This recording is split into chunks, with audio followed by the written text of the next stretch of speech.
Hey guys, been a long time since I've done one of these patch rundowns, but I figured it's the first time in a long time I won't be giving away trade secrets or competitive advantages over. I got no real skin in the game, so to speak, right now, and it's actually like an interesting patch. And on top of that, because I'm not working at Riot anymore, or heavily following the competitive scene, I've actually not seen much. Um, I know like tidbits here and there. Like I know you can ride the Rift Herald. I know there's these new like grub thingies. I know there's a bunch of new items, and I know there's like some map changes, but for the most part, I don't really know any of the finer details. I'm going into this like pretty blind, and I'm interested not only to see how long it takes, but also to make some predictions and have something to like reference back and see kind of how my predictions land once stuff settles out a bit. So this is probably gonna take a while because I'm gonna have to read through everything. I don't really, like I said, I haven't really looked into much. I've seen like a couple. I've watched a little bit of CQ. I watched a little bit of the LCK kind of kickoff thing where they had the teams of roles play against each other. But I have looked at the game very little, so excited to get into these notes. It's funny that Huawei's the only buff. Obviously they're doing that because they don't know how the new items are going to land, and it's better to just react than preemptively do stuff. But it's just funny seeing he's the only guy there. Um, Dev blog. We find these changes. Oh, I'm not gonna read that right now. So let's go through these grubs. Um, New objective: take the place of the first Rift Herald. So I'm assuming if they're taking the place of the first Rift Herald, that means you will not be able to herald for plates anymore. Tower pushing pressure, in contrast, spread it out evenly across all lanes. Okay, that's interesting. That is. Um, so first Rift Herald, using it is a skill. Um, Using it in a way to maximize plates is actually like a pretty difficult macro skill. Um, you have to. It's interesting because the buff lasts so long that you have to really pick and you have a lot of time to pick and choose between, especially if you get it early, like where you should actually drop it for the most plates, um, and also balancing that with like knowing where the highest value of doing the turret damage actually is. Because a lot of times defaulting to just dropping it mid in control mage matchups is like very high value, but if you think you can get a kill somewhere on the map and then drop it, you usually guarantee yourself, 3 or 4 plates instead of two. Also, like the longer you hold on to it, the higher tempo your jungler is on the map, or whoever picks it up, because they'll get multiple cycles of the recall in, which is definitely like an important amount of tempo, especially if you get like 2 or 3 like real bases off with it. Um, and then obviously like who you put the gold on, right? Like you can choose to funnel it to whoever picks it up, which is usually the jungler, or you can try to share it among as many people as possible. You can save it to the end to try to kill a turret with it. There's a lot of interesting things that go with using the first Rift Herald, so I am a bit sad to see that go. But I do kind of understand the sentiment here that they're saying, where it's like um, the pushing pressure was kind of centralized to one lane, so it would feel bad sometimes because Dragon is an objective that it scales in the sense that like you're getting a stack towards Soul, which is generally pretty game ending, as well as the fact that the individual dragons are buffing everybody, whereas like you might get sacked for the Rift Herald, like if you're bot lane and the map is split and they get the Rift Herald, like you might not actually get any benefit from that Rift Herald because it's not really helping globally. So I'm interested to see what this Void Grub buff actually does. Um, Multiple spawn nature meant that people would push out their lane, could sneak run without needing to commit the full time it would take to clear an entire epic objective. I mean, I think that, I mean, sure. I didn't really see a problem with that. Um, it wasn't super common, and it costs a lot of tempo for the mid laner or top laner solo it. Honestly, like I rarely ever see mid laner solo it. It was pretty much always like a top laner, like a Yorick or like an Aurelia or someone who like doesn't really take damage from it. Usually someone who's like rushing Bork or something, because it takes a lot of tempo unless you have like Bork, and if someone shows up on you, like it could be really bad news. Alright, so these Void Grubs, 3 Void Grubs spawn at 5 minutes into the game. Each Void Grub spawns 4 Void Mites. I'm assuming that's those little things here. These look really funky. Respawn once per game. Each one has their own individual respawn timer, so you can just take one and walk away. On death, it gives the others a shield and a missing health shield that decays over 10 seconds. So getting all 3 of them at once, I suppose, is kind of difficult unless you do this, I don't know what game. It's like, fuck, I'm forgetting which game. There's some, I guess like some Slay the Spire mobs is what I'm thinking of, where you want to like kill them all at the same time.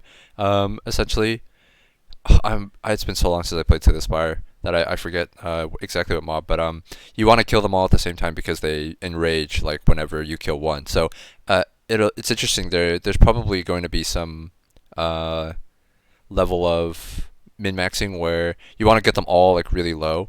And then I guess it's funny if you have like a champ that like Rail Jungle or something who can shield break, you could just actually like break the shield. I guess like Renekton, I'm thinking of all the shield break mechanics. It's like Renekton W, like just straight through the shield as well to kill multiple or something. So what does this actually do? It gives 1 stack of Hunger of the Void, causes your non-proc attacks to deal bonus true damage to structures over 4 seconds. Damage will scale with the number of Void Grubs slain. There's a melee versus ranged reduction every 0.5 seconds per stack. Once your team hits 5 stacks, okay, so they spawn at 5, they have a respawn timer of 4. I'm assuming Rift Herald spawns at 14 still, so you can technically get 12 of these? Or, no, I'm trolling. It's 4 Void Mites, 3 Void Grubs. So 3 Void Grubs, 4 minute spawn. If you do it on spawn, say it takes you 20 seconds to kill them, you technically could get 9, I guess. But once your team has 5, you'll spawn 1 Void Mite to help when attacking towers. At 6 stacks, the amount of Void Mites is increased to 2. Oh, I see. When you hit the tower with a non-proc with 5 stacks, that's the spawn paradigm. At 6 stacks, the amount is increased by 2. So 2 full cycles of this, so 6 Void Grubs gives you the 2 Void Mites. They have the same stats as a melee minion with 40% less health and 50% more move speed. I wonder if they have the health. It doesn't mean anything if they don't have. If you guys didn't know, there's a buff that minions have that reduce the actual damage that turrets do to them. If you ever wondered why like melee minions like always tank like 2 tower shots like perfectly from full and have like a little bit of health later, it's not because they're actually like that much tankier than champions. In general, it's that they have a special buff. I believe all minions have it, or maybe it's just melees and cannons where they take like a significantly reduced amount of tower damage that's fixed. I believe it just a little bit throughout the game, but basically that's why minions tank the way they do. It's to make last hitting not impossible as the game scales on, because minions do scale up towards the game, but if they scaled up really, if the turret damage was not fixed, then melee minions would start tanking like ridiculous amounts of turret shots, and last hitting would be impossible. And also pushing with pushing would just be like crazy. So yeah, this, not sure how to judge the Void Mite too much. I mean, extra melee minion, if it has the same buff as the normal melee minions have, even with 40% less health, that's still pretty significant, because I'm assuming that's still 2 tower shots. The move speed, not sure how much that'll matter because it only spawns when you're hitting the turret. It's saying like you spawn the Void Mite, but I don't actually know like where it spawns. Like, is it gonna spawn like with the next spin wave that's coming? Is it gonna spawn next to the turret? Like, I don't actually know how much the move speed is gonna matter, because I don't know where the Void Mite is actually gonna spawn. So that's something I'll have to look into. Void Grubs despawn at 13:45. Okay, so it's pretty much impossible, I would say, to get 9 of them, but it seems like 6 is all that matters, so that's probably fine. There's no value on the, well, maybe it's lower. Doesn't look like it actually. There's no value on exactly how much true damage your procs are doing, so we'll also have to see how much like 1 stack, 2 stack, 3 stacks is worth. Probably something for a practice tool when the patch launches. I have not played PB as well, if that wasn't already obvious based on stuff I said earlier. First void grub taken per spawn group will count as an epic takedown reward for the first time you participate in killing. Cho'Gath can get 1 stack and then 1 more if he kills a void grub. Okay, so spawn group and second spawn group. I see. I wonder if you have to slay all 3 for the second spawn group to count. Oh no, it just seems like, okay, just any that are slain. Like the first set of respawns will be the second spawn group. I wonder if there's a way to distinguish, like if only 1 or 2 die and then like they respawn and like no one took like the last one from the first set, if there's a way to distinguish which is the second set and which is the first set, because that would be a little annoying. But if you can't tell, but I'm not sure how many other champions it'll matter for the epic takedown reward bonus. I'm assuming this also will apply to like runes like tenacity and like the legend runes. Basically, I don't know if there's any other runes that work like that anymore. Because the hunter runes are based on champion takedown, not epic takedowns. So yeah, I don't know if any other runes besides tenacity and alacrity and whatnot work like that. It's kind of a weird interaction where like I feel like a lot of people don't know. It's like if you're an AD carry, it's actually nice to come hit at one time to get kill credit. Like when your jungler is like soloing dragon or something, like you should just like walk over and hit it after you push your wave to get kill credit for it, and then it advances your legend quest a decent amount. Stuff like that. But yeah, it's probably not the biggest deal if you can't tell, but it'd be nice if there is a way to tell if the first group doesn't get fully cleared, that which one is the first, which one is the second for some champion cases. Void grubs, 250 health plus 250 per minute of game time. Okay. No armor and MR. Experience 75. Average level of champions in the game. Yeah, it's pretty rounded up. There's the same paradigm as Dragon. At least the level calculation thing. The actual experience number and the percent scaling of it part, I'm not 100% sure. I'd have to look at Dragon's actual values again. Haven't looked at them in a long time, but the level calculation thing is something that Dragon also has. 20 gold to the killer plus 10 gold per player, including killers. So there is a little bit of global gold. I believe this is the smallest source of global gold in the game. I'm old enough to remember when Dragon gave like 190 global gold to the team. That shit is crazy in hindsight. Turrets give 50, so it's a little bit of gold. It's not very significant, but I mean, it is going to be a global gold source much earlier than towers will go down, and obviously Baron. So, I mean, it's something. Void Mites, 1 gold per killer, 6 AD, 10 AD. So, it doesn't seem like these will do too much damage. They might have some buff on them. I mean, I assume if they had some weird buff on them, like Dragon does, where it does like bonus current HP damage, or like shred like Baron or something. Like if it had like special properties to its attacks, I'm hoping they would list it. But it looks like these are not too difficult to take. They're not particularly tanky. They spawn at the same time as Dragon, so there'll be some more interesting cross map plays potentially a bit earlier in the game. But Rift Herald spawns at 8, and that's generally like you don't really see many dragons taken before 8 anyway.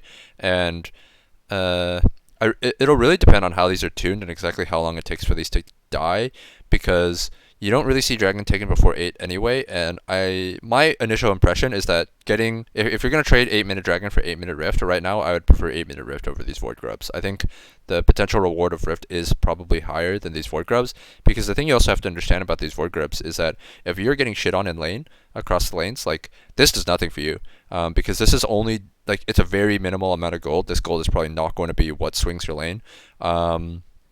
The experience, like, it seems like this is something that basically either I mean it looks still soloable, honestly, for mid and top by the same champions that were soloing Rift, so I don't think that's changed much, but it's probably going to be the jungler, so the experience is not going to matter too much, because it's not global experience.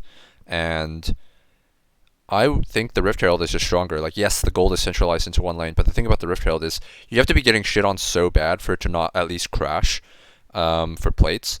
Whereas, like, if you're getting shit on in the lanes, there's a chance you just do 0 structure damage with this, it seems like, before plates go down. So, unless this buff is, like, quite strong, I think the Rift Herald is also, the Rift Herald is just stronger. And maybe these are faster than Rift Herald, so you might be able to, like in the past, where if you were trading Dragon, you would just get the Rift Herald. Now you might get, like, some of these Void Grubs and, like, some of the jungle camps from the top side or something. But my initial impression is that I'm not sure this will have the impact that they want.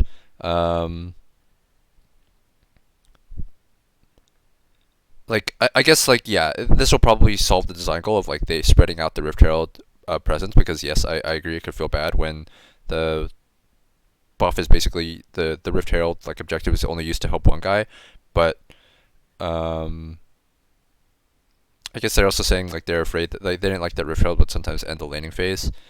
Um but I don't know. I just feel like this is going to be pretty low impact compared to the last Rift. But if that's what they want, then sure. I'm not sure this really. I'm a little upset because I feel like the game, it's not fully stale, but I do feel like Dragon was already better than Rift Herald, and I think this is worse than Rift Herald. So it doesn't really change like the dynamic of the map too much. I think these are like they seem like kind of inconsequential, but I could be wrong based on because I don't actually see the numbers of how strong the buff is. So Rift Herald, nice. 16 minutes and we've only gone through like a 12th of the page. This will be good. Herald has some changes from the hood. Okay, you can click the Herald to hop onto them. Right clicking, while charging, they steer signature sign ult. Okay, one use of charge. As soon as a player hops on, so it's only one person. It's not like a sled. It seems like it's just one guy. In the event a nearby thing is destroyed. Oh, okay. So you can. I wonder if you could steer it away and like wait to charge. Um, like you could like if you see it's gonna crash before it'll kill the turret, you can like steer. You can jump. You can hop in and pilot it away, and then like charge it back in when it's gonna actually kill. That's kind of interesting. Nearby turret is destroyed. Will receive an additional charge. Charge is displayed on the health bar. Charge lasts up to 14 seconds. Using the herald's health and ejecting the player opposite of the charge. So it kind of functions like a sled from Nexus Blitz or Arena. Live tower, a live tower. Okay, it's a little weird that it's different for a live tower versus structure or terrain, but that's interesting. You don't get a shield or anything when it ejects, so if you're really low, you get one shot on second it ends. I wonder if it'll have the self CC. For people who don't play Arena or Nexus Blitz, there's like a sled that basically is like a Scion ult that multiple people can get in. And then when you hit something, how that sled works is that it CCs people, like it's saying here, it knocks people airborne, does a little bit of damage. But it also like self CCs you a little bit as you're like jumping out of the sled. So I wonder if this will have the same thing where like yes, like it is CC to the enemy, but it also like CCs you a little bit. It's kind of like Renekton W where like yeah, like they're both people are like CC'd because you're stuck in your like cast Adam. That's kind of how like the sled works, which is it's actually like quite significant with the sled. I feel like you can't just like bop them with the sled and then immediately just jump them. There's actually like a bit of a delay before you can like cast again. So I wonder if this will have the same thing because if it does, it's significantly weaker. I also wonder if like the airborne is they don't denote the duration here. So I wonder if it's actually like a full second or like zero point 0.5 or what, like whether it's like a microstone or if it's intended to be real CC. I also don't know like the speed of the charge. I guess it says up to 600 boost speed over 5 seconds. That kind of means something to me, but honestly, it's like something that you'll have to play and see. Like, I think at this speed, it's probably something that people can just juke, because the move speed means something, but like the turning is what matters, right? Like, is it like Nunu Snowball at the start? Is it like Scion Ultimate? Like the turning paradigm, like the speed at which you can turn and whatnot, is honestly like just as important as the move speed, and we don't really know that here. So, that's what's gonna matter, I think. Steers into an enemy structure, damage will be dealt. Plus number of... Okay, nice, that's kind of interesting. It scales off of the void stacks as well. Void mice will be spawned, and the player will gain a shield. Okay, so if you steer it into an enemy structure... So it's different when... Yeah, okay, yeah. So it's different when it charges on its own versus when you steer it into a structure. You do get a shield when you jump out, okay? If you hit the structure... Rift Herald now has... Holy shit! Okay, that is a huge change. Yeah, Baron's Gaze is like the reason it's difficult to solo. That's why there's some weird edge cases with champs like Yorick, who can like have minions tank the Baron's Gaze debuff for it, so he just pumps the Baron. This makes it considerably harder to solo. But Upon expiring, it auto casts. Oh, that's interesting. If you're dead, it'll spawn your team's fountain. I wonder if this will also happen if you're in combat, and it'll just auto summon in combat because they're. It doesn't say like they're getting rid of the. There's a 3-second lockout to spawn it when you're in combat. So that's interesting. I think that's kind of I think that's kind of cool. There is some edge cases where it's like you actively don't want to fight because your Rift Herald is gonna spawn, or like if you like die, you know you're gonna lose the Rift Herald, and sometimes you just pop it. So I think this is kind of cool. All allied champions who assist get a use of the empowered recall. I kind of skipped because I saw my eyes like glanced over at the new stuff. Grants any gold it gains to the player that summoned them. If they weren't around, Rift Herald grants any gold it gains from champions who assisted. Huh. Interesting. I kind of missed that. It gives. Oh. I see. Okay. That's fine. I read it wrong the first time. I think that's a fine change. I am kind of sad. It seems like you only get one recall off this nowadays, instead of the person who's holding it just keeps getting empowered recalls. I think this is probably a better change overall. But if you are soloing this, which it seems like it is pretty hard to solo now because it has the Baron's Gaze thing, you will only get one recall max. I think for most people who don't really think about it and just fire the Rift Herald, it won't be a huge difference, but I am a little bit sad as someone who tried to optimize as many recalls as I could when I had it for tempo. This is honestly like the biggest change to me. Well, I guess riding it could be the biggest change. It could very well be the biggest change. I just have to play around with it to see how often it's correct to ride it versus not ride it based on its steering functionality.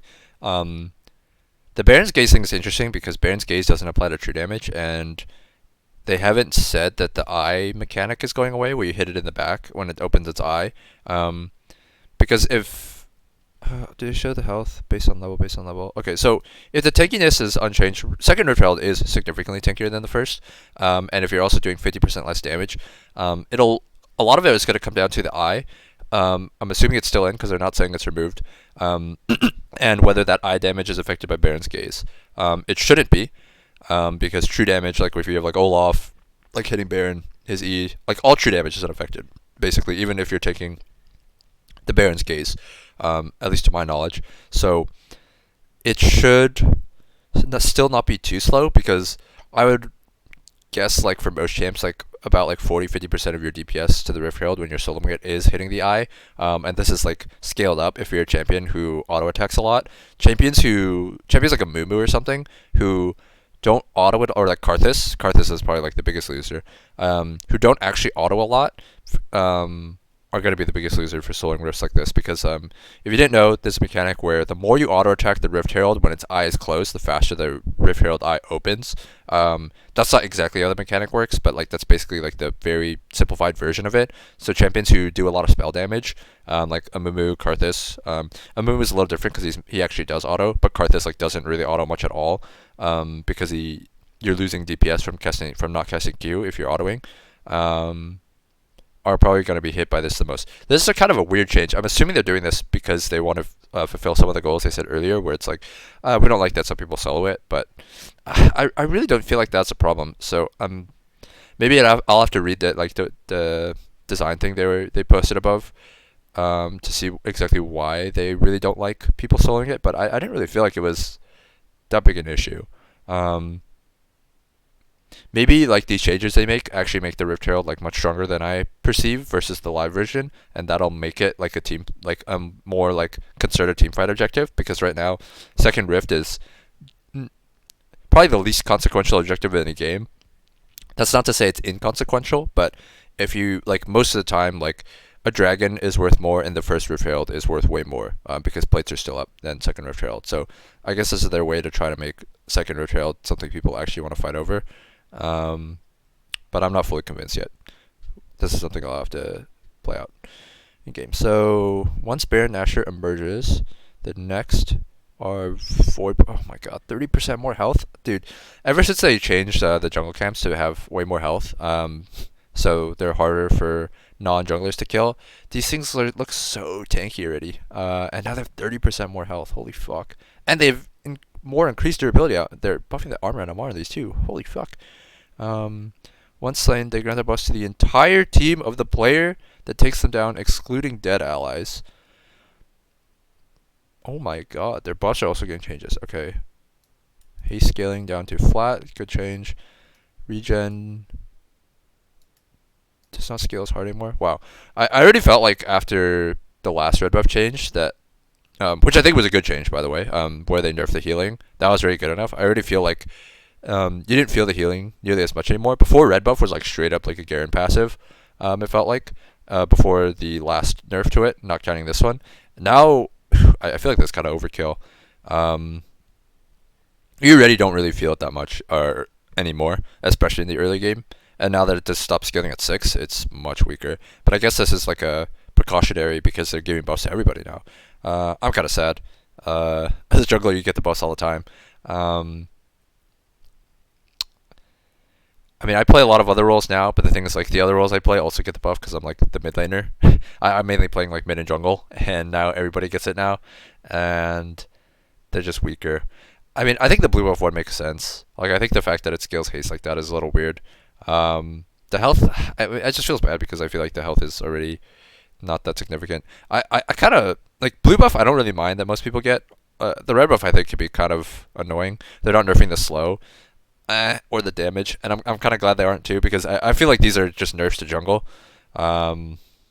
which makes me personally sad because I play the most jungle on average still, but I don't feel strongly about this one way or the other.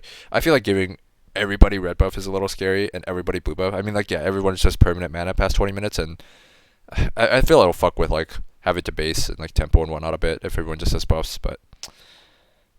I mean, I guess it's kind of like a cool thing. It makes like, it makes these like kind of like mini objectives to fight over because like everybody has like skin in the game now. Everybody gets something out of it, so they're more incentivized to pull up, and they're also tankier now. So they're actually like kind of an objective versus something that someone just one shots really quickly on their way to lane after they base.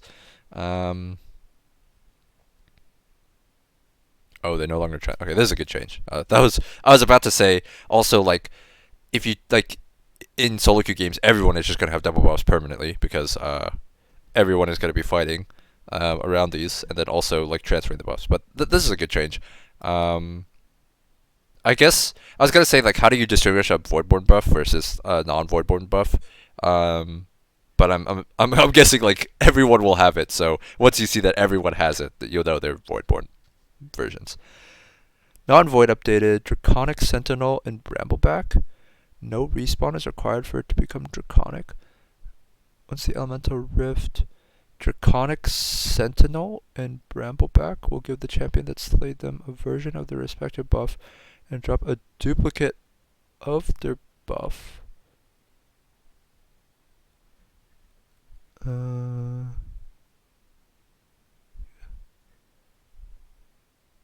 Only one buff. I see. Okay. Okay, so this is the in between.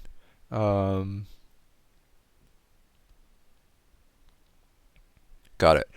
So okay, yeah, the pre 20-minute versions after second Drake. So pre 20-minute, post second Drake is when you share the buffs anymore. It seems like it's no longer tied to the jungle item, but the post 20 minutes is just going to be for your entire team. Yeah, okay, and then I should just read. Starting 20 minutes, will respond to the okay. 20 minutes after Voidborn Scuttler, Massive Scryer Bloom. Interesting. I wonder if it'll have the map effect that the Ace ult has, where it just like pulses outwards. I actually think that Ace ult effect when he super ults is really cool. I hope this has the same like thing on the minimap where you kill it and then it pulses outwards with the Scryer's Bloom. I think that'd be super cool. I actually think that's one of like the most satisfying like little minimap effects like in the game. Maybe I'm just a nerd, but like I actually thought about I like played some Ace ult just so I could like cast the super ult and like see it like explode on the minimap. To me that shit is super fucking cool. But I'm also like a huge fucking nerd. Sure. I think that's whatever. It's cool. Very thematic. Okay, Baron changes. Oh, what the fuck? Okay, so some context. I when I was at Riot, there was a preseason. I want to say it was preseason 9 or 10. I don't remember. One of those two, where we experimented with map changes. I might still have some of the videos of the original base, and like some of the Baron stuff we tried, and I thought it was cool, but we just didn't have the dev tools or the dev time to make them work. Um, I guess I could look for them. I think I could probably find the videos that I still had of like the changes we tried to do with the base and like some of the map and uh the whatchamacallit, the Baron pit. There was like one that we tried where the Baron pit, like you couldn't see into it. Like I believe it just like disabled wards and like you couldn't see into it at all. So it was actually really scary. But I believe in the end why we scrapped it all was it was just too difficult at the time with the tools that we had to do map stuff, and also the designer, the amount of like validation we'd have to do in the time that we had to make sure it was like actually good for the game rather than just something we were doing for fun was too difficult. But I thought it was probably like the most interesting thing I'd tested while at Riot for like a long time. Um, yeah, just kind of a small thing. I could look for it another time. Maybe at the end of this, I'll look for it and see um, if I can add those because I think they were kind of like the prototype. I feel like to some of these changes. Um, I think most of the team that I worked on are not old enough to even remember those. So if any of them watch this, it'll also be kind of a cool, maybe like a cool like refresher of some of the stuff that we tried in the past. Because I wonder if anybody even still has those clips around. Um, yeah. Baron. So let's read these. Baron casts a pillar of lightning. 0.7 seconds to begin to strike, delayed by 0.1 second per strike. These deal 15% of the target's current health. Ouch. Baron summons rifts towards the two furthest enemies he can see within 2200 units. He stops for 3 seconds, deal 150.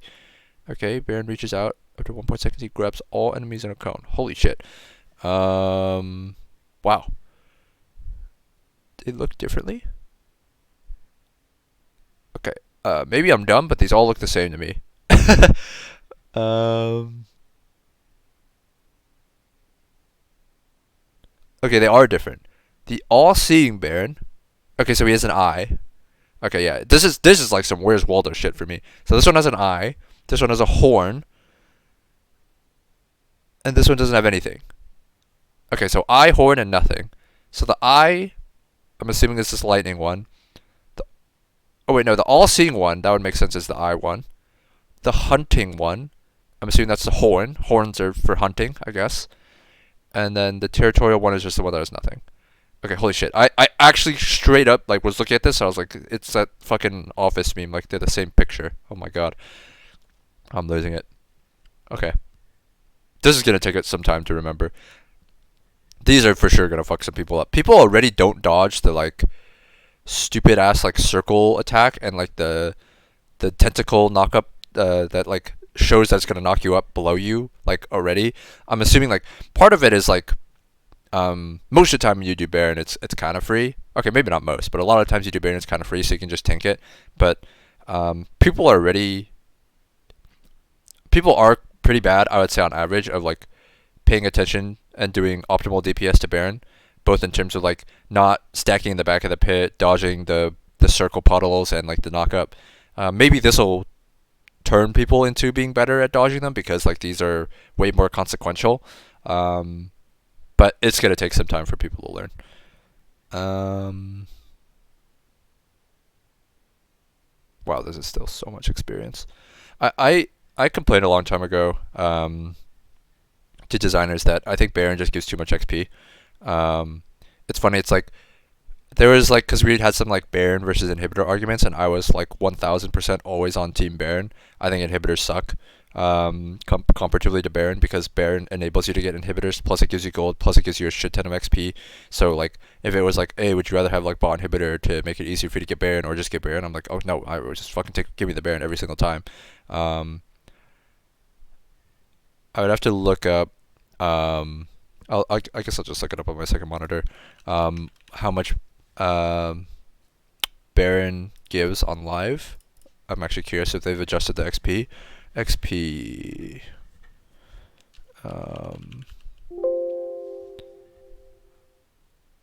Global experience reduced to 900 from 1200. 600 to all contributors plus 800 distributed among nearby allied teammates. Is there no longer global experience? Oh wait, I'm looking at a very old version. Reduce global experience to 600 from okay. I am unable to find experience changes to the Baron on the LoL wiki. It's just 600 plus 800. Okay, it looks the same. What is actually different here? This is the same. This is the same. This is the same. Armor. These are all the same. That's funny. Okay, this is literally all the same. I don't know why they said unchanged. Like, they didn't put an unchanged thing, because they have a note here that says this is unchanged. But this is, as far as what I could see on the LoL wiki, this is the exact same, but they just don't have an unchanged thing here. So maybe there's something I'm missing, or the wiki is wrong, or they just trolled. Not sure which. Solve how to take him down. I don't know. I see a lot of people get hit by the knockup and fuck up our team fight. Sure. Oh, okay. This will be way easier. People will tell which Baron is based on the pit. Okay, so the hunting. Okay, so okay. So this is hunting Baron. I was right. It has the horn. Okay. So let's see if I can intuit all of them. So territorial. This is the one that looks the same. There's a rock. Flanks are faster. Is it because it's smaller? Oh, there's no. Oh yeah, because this thing is gone. I don't even know if you guys can see my cursor. Let me open up my OBS to see if you can see my cursor on the preview. I'm full noob streamer. Yeah, you can. Okay, yeah. All seeing pit is the most different with new strong flank and flee angles.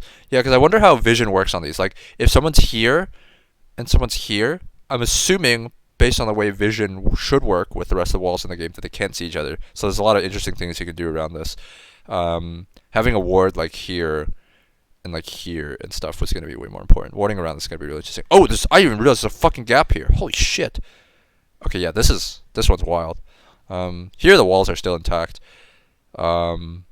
I don't really feel like this one is too meaningfully different, but yeah, this one is going to be really different. So this is the I one. This is the all-seeing one. Okay, nice. I actually intuited which ones are which based off the name and the pictures. Nice. +1 for me.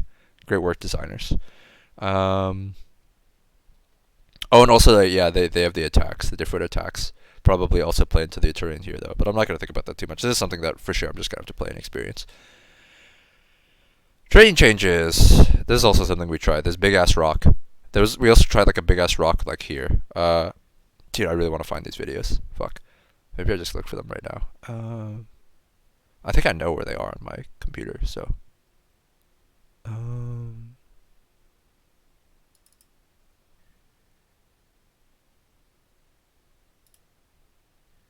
Okay, I need VLC. I don't know if you just saw that pop. I'm assuming you did, because I think okay, I don't have VLC, so okay, on my I'm gonna start downloading VLC while I continue to go through this. Okay.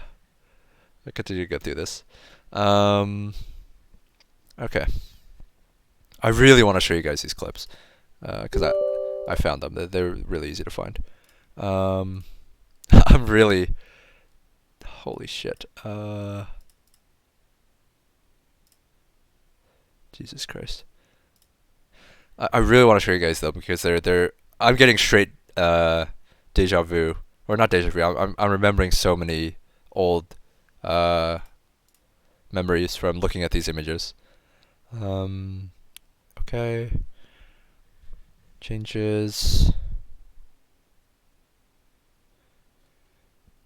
Yeah, I remember our concern was like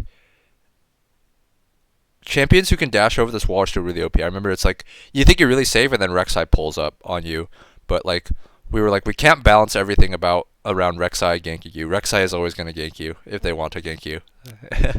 I don't remember why we failed this. I also feel like it was just like a time investment thing. We didn't have enough time to validate the changes in a way that we feel comfortable. So that's why we decided on what we did. Yeah.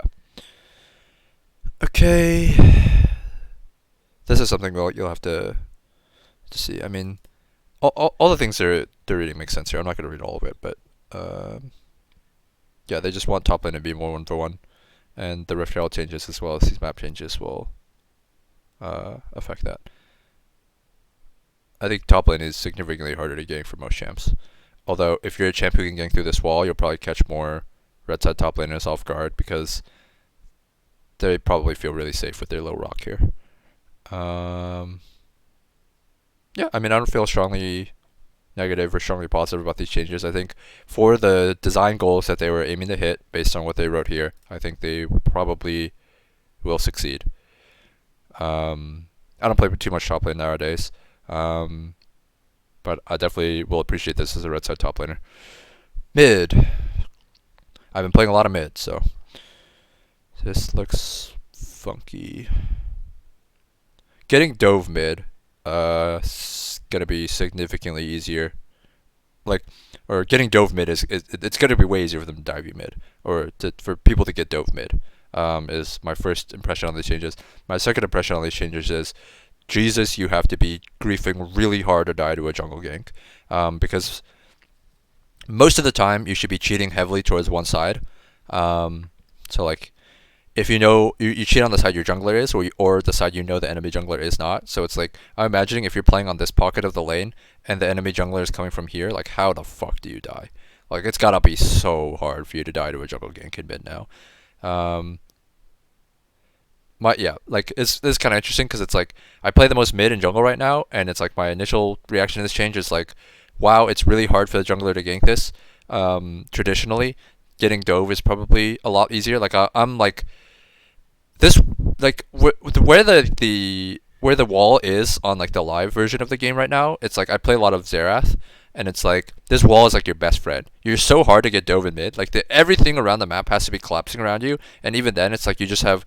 I usually like to pink like this wall near the what used to be like this connecting bush, like the banana bush, over like the curve of this wall. I would pink, so I would see if they tried to walk behind me on the left, and then usually you have like a pink in this like red buff entrance bush, or just like a normal ward around here, like either rafters, or if you're really behind, you just leave it in this little rafters bush below. So it's like it's incredibly hard to dive you, but now it's a lot harder to defend this ward because they don't have to fully commit. It's just like awkward to place a ward here now. It seems like, or like a pink ward, which is what I would usually do. Like it just gets cleared way easier now. So way easier to get Dove, but seems like normal ganks are way harder. Let's see what they say. It's a lane with by far the most access for ganking. So yes, they want to reduce the fact that support just rolls up in your lane permanently. Learned how unsafe the lane is for our more immobile mages. The Brands, Cyrus, Karthuses, and Xeraths. Felt like it was no longer to be able to home. More agency, high characters, sure.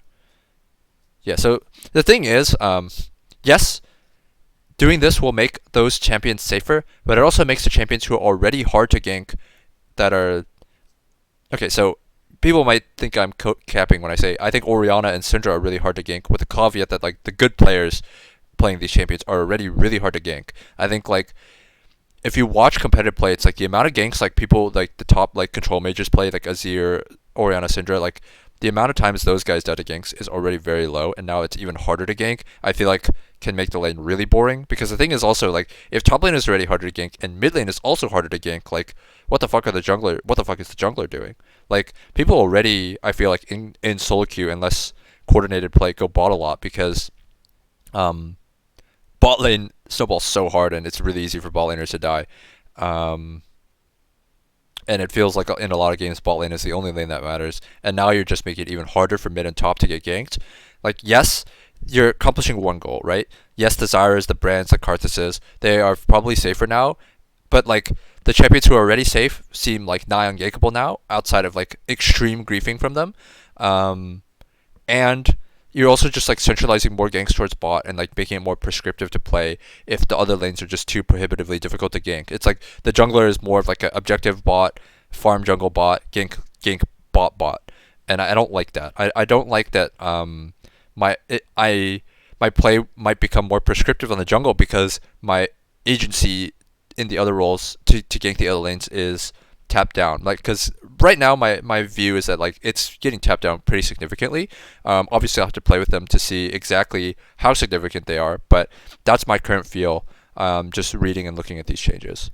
Open up safer roam paths. Okay.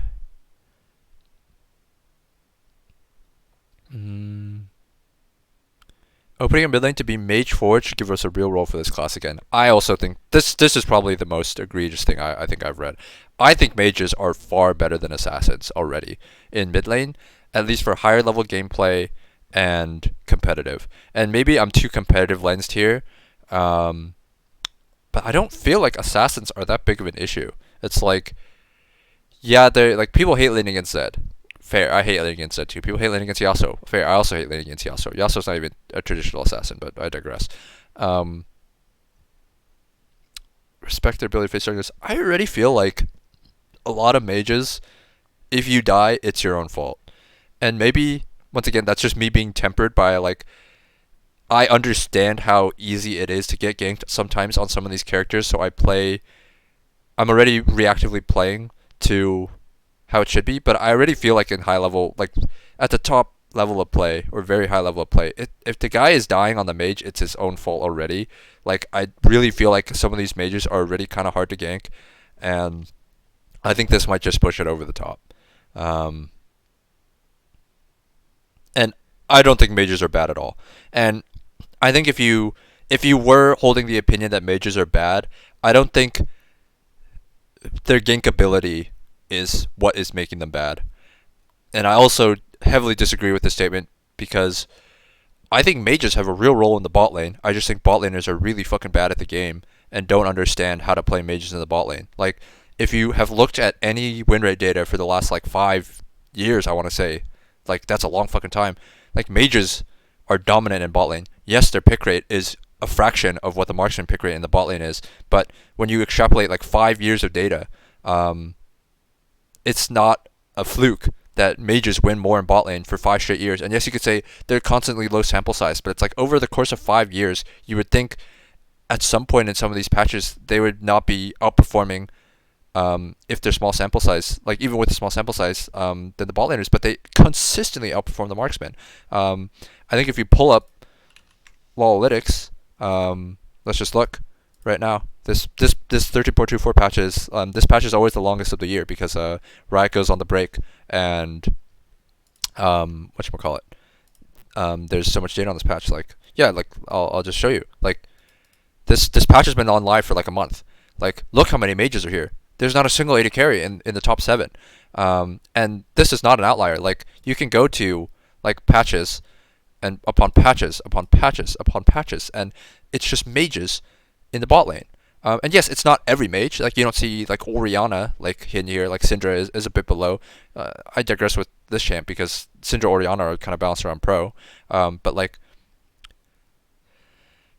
it's tough because it's like what has been seen from years and years of data with the player base is that people don't like playing mages, or people don't want to accept that mages are what's better in the bot lane, so they're not really balanced around that. That's partially why they're allowed to sit at this, and people who do play them profit.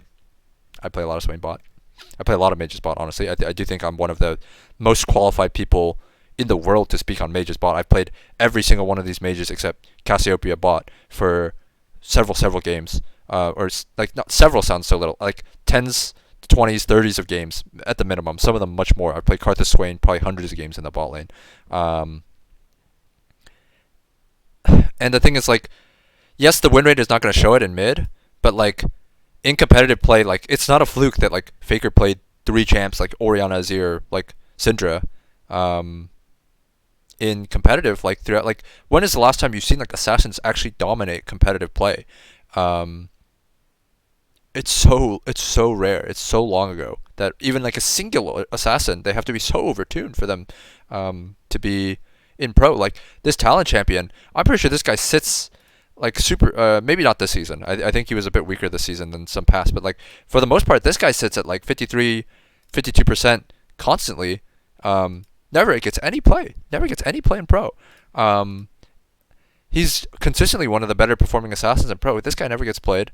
Zed, a champion who consistently gets banned all the time because people hate laning against him, sits at garbage ass win rates most of the time because he's not allowed to get buffed because everybody hates laning against him.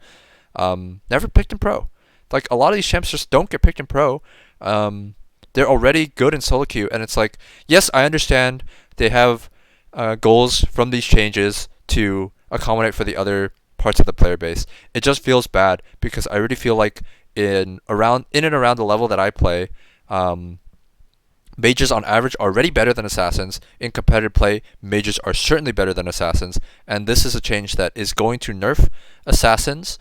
Um, and it's not even nerfing, not necessarily nerfing assassins maybe, but like mages. One of the only things is like if they misplay, they should die. And now it's like they might be misplaying and they might also still not die because it's just that much harder to gank them. Um, because the other thing I'll say is that like I don't feel like when you play assassins versus mages, you don't win by like solo killing the mage over and over or killing the mage with ganks a lot of the time. You win by like going bot lane or going to side lanes and killing them. Um, because the thing is like you could solo kill a mage a couple times, but the thing is it's so hard once they realize that they can't step up against you in the middle of the lane. They just AFK at the turret, and it's so hard to dive them. And I guess maybe this will change this too. Like maybe like if you do get a lead 1v1 as the assassin, now it looks easier to dive mid lane. Maybe you can profit off that. But I don't know. I just really hate this statement. Give us a real role for this class again. Like yeah, maybe Zyra, Brand, Karthus specifically, but even that's not even really true. Like Brand and Karthus are junglers.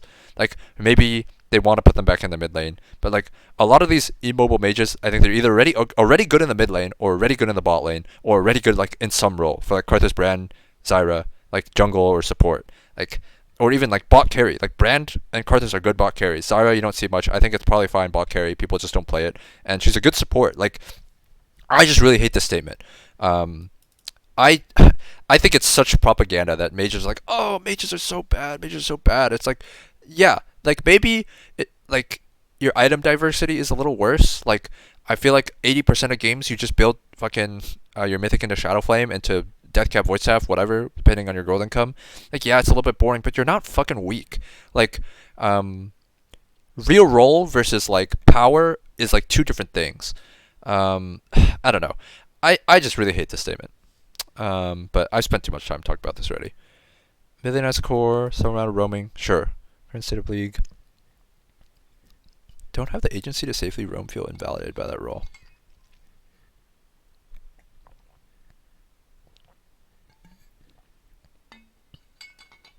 Hmm.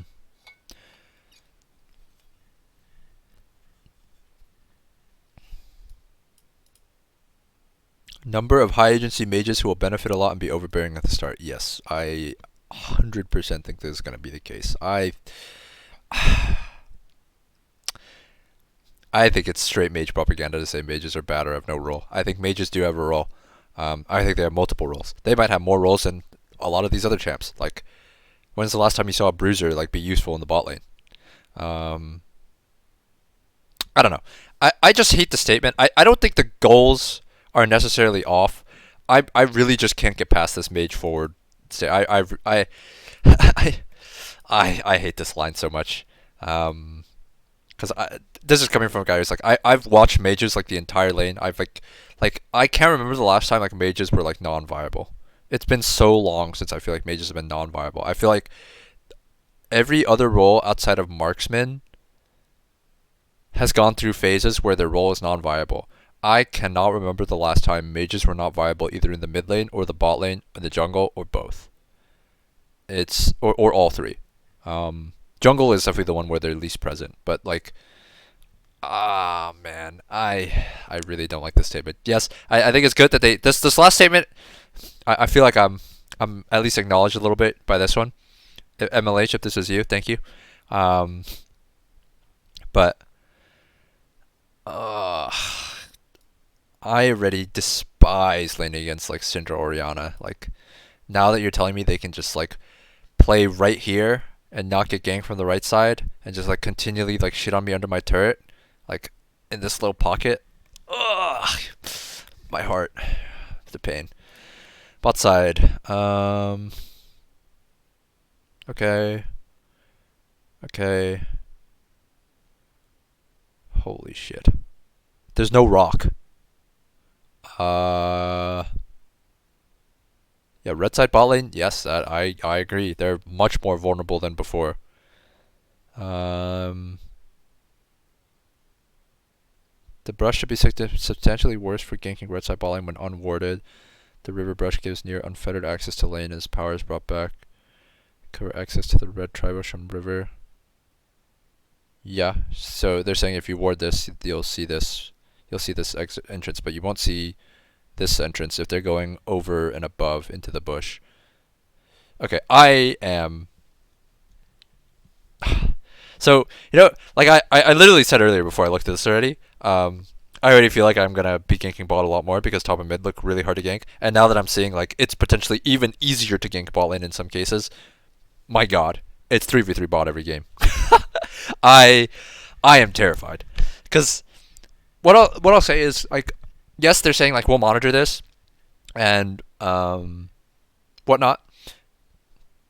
What's gonna happen if my prediction comes true and it's 3v3 bot lane every fucking game? It's full clear to bot, 3v3 bot every single game because you can't gank the other lanes. Like the other lanes are just too hard to gank it. Because the things you also have to understand is when you gank other lanes, it's not about whether you can or can't get the kill. Like there are times where it's like I know if I go top, I will kill this guy, but it's gonna require both of our flashes in 30 seconds. I'm not gonna go for the gank. It's just a waste of time, right? If it's gonna take me 30 seconds and both of our flashes, and then like we might not even crash the wave afterwards because it's gonna take too long to kill him, and I'm gonna lose my Krugs and my Raptors for it, and my bot lane's gonna get dove. You don't go for the gank. In higher level play, there's so many times where you can kill someone, but it's the wrong play to kill someone, so you don't do it. And that's like the thing that's like gonna be that I wonder how extensively they validated, because yes, it's for sure still possible to kill mid laners and top laners. I'm not saying it's not possible, but if the pendulum swings where it's like if it's gonna take too many resources to kill them, you just don't gank them, and then eventually the mindset shifts where they'll play in a way where it's like, come and gank me. I know I will die if you come to gank me, but if it's gonna take you this long to kill me, then your bot lane is gonna get dove for this, or your mid lane's gonna get dove for this, or your camps are all gone for this, and it's not gonna be worth it for you. And that is the thing that's scary, because how do you validate that, right? It's so much harder to validate, like, because the test case can be like, it is like impossible to kill top laners, right? Definitely not true. It is like, so it's probably gonna be a test case like, it is like, is it too difficult or is it like not worth the time to kill the top laner? And the difficult thing about that test case is that test case is different based on the level of play you're talking about, right? In low elo, where you don't get punished for having bad tempo a lot, your bot lane isn't instantly dove the second you dive enemy top. Like, it can be worth it to go for those ganks and still be like a net positive because the enemy team is playing inefficiently, to counter the fact that you're playing inefficiently, and so the bad play gets rewarded. That happens a lot in lower elo play, and by low elo I mean even in like low diamond that can happen, even in mid diamond sometimes that happens. But like in higher level play, if you're spending 30-40 seconds on the map killing a guy and expending that many resources, you bet your ass like the other side of the map is going to pay for it, unless your mid laner is like pulling in heavy work, or you have a TP save from your top laner to protect the dive after your top lane play finishes. I look at this versus this, and I am terrified that the game has just becomes 3v3 bot. And I'm also just terrified because some other stuff, it's like if they fuck up jungle, it's like, oh, we could just revert the jungle changes, right? We could just like change the XP again, or the gold values again. We could tune those. You fuck up this, and no one wants to gank top and mid anymore because it's just too much of a commitment. What are you gonna do? You're just gonna put the wall back? Like, there's no precedent for like being able to revert something if the changes are bad. And the other thing is like, how do you even know that the changes are bad, right? It seems like subjective, right? Like you can look at stuff like heat map of kills and whatnot, but it's like there's no precedent for these. So it's like, at what point, like what heat map do you have to look at to say like, oh, this change is not gonna this isn't accomplishing what we want, or like the game is becoming too bot gank centric. Like what, like is there even KPIs to look at like afterwards, like about these? Because that's the thing that's always scary, right? And this is like to share like a personal story of one of the most frustrating things I had when I worked at Riot was like when we changed jungle, there wasn't clear like okay, jungle pick rate adjustment. Like if jungle pick rate goes this low, then we will revert changes or whatever. Like, and this is even harder, right? Because like jungle pick rate is like a real stat you can look at across regions. That is like relatively unbiased. Um, Bot lane kill heat map versus mid top death kill heat map, whatever. Like, how do you even like parse this data? Um, I think if it's really egregious compared to pre-patch, you'll be able to notice. But like, what is slightly egregious or like still within bounds, right? It's gonna be very difficult to say. And if it is a problem, are you really just gonna put the wall back? Like, I don't know. So that's all I'll say on this. Jungle geometry in the jungle. Shift away a single choke point. Focus combat around multiple entries. Okay. So this is the other side of this that I was looking at before. It is possible to sneak into this tri bush from behind, which is, dude, this is very scary because there's no longer a pixel bush, right? So warding is going to be so different. Warding is going to be like the hardest thing to relearn. I suspect that this ward is going to be very useful because it's going to cover pinking. Like I think pinking lane is going to be fucking useless now. This is what I call lane bush. Or line. Sorry, this is called line bush by like a lot of pro teams. I think having a pink here is going to be insanely important because it's going to cover your blue buff and your Gromp going this way. It's going to cover the mid lane dive or mid lane wrap gank, and it's going to cover bot lane wrap gank. So controlling this bush, I think, is going to be incredibly important. I think this one is going to be the normal bush that bot laners are going to fight for, because this is access to both the tri bushes. Like this bush controls access to both tris over here. But this one I think is going to be the de facto defensive ward, because there's no pixel bush. That's what a lot of teams call it, the pixel bush or the dot bush.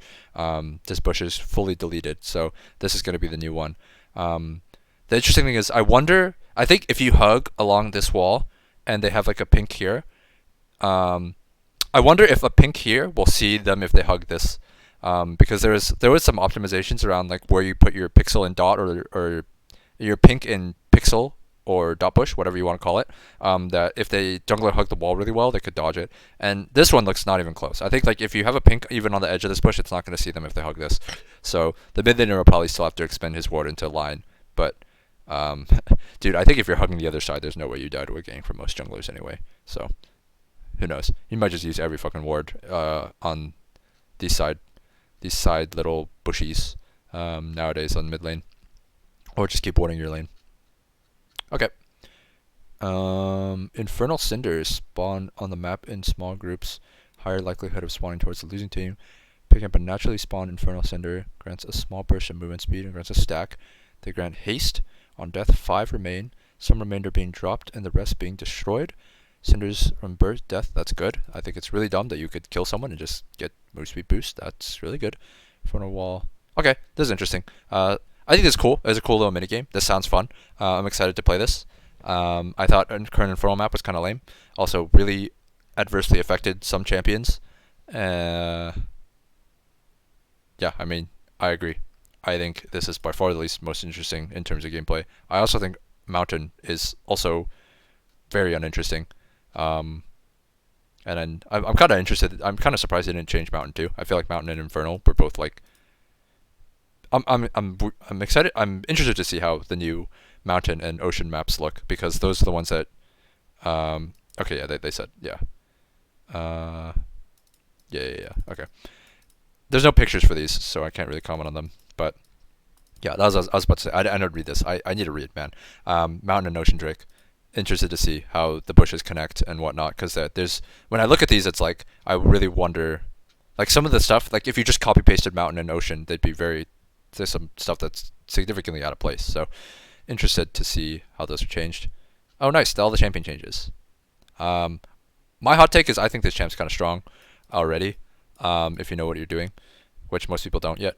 Once again, I think he's just another one of. I think he's a worse mage, but once again, I think mages are really good. So a worse mage is still quite good, and I think there's still a lot of skill ceiling for people to climb and hit.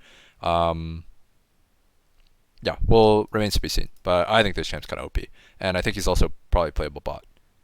Um, champion bonus damage to non-epic monsters. Woof. Woof, woof, woof.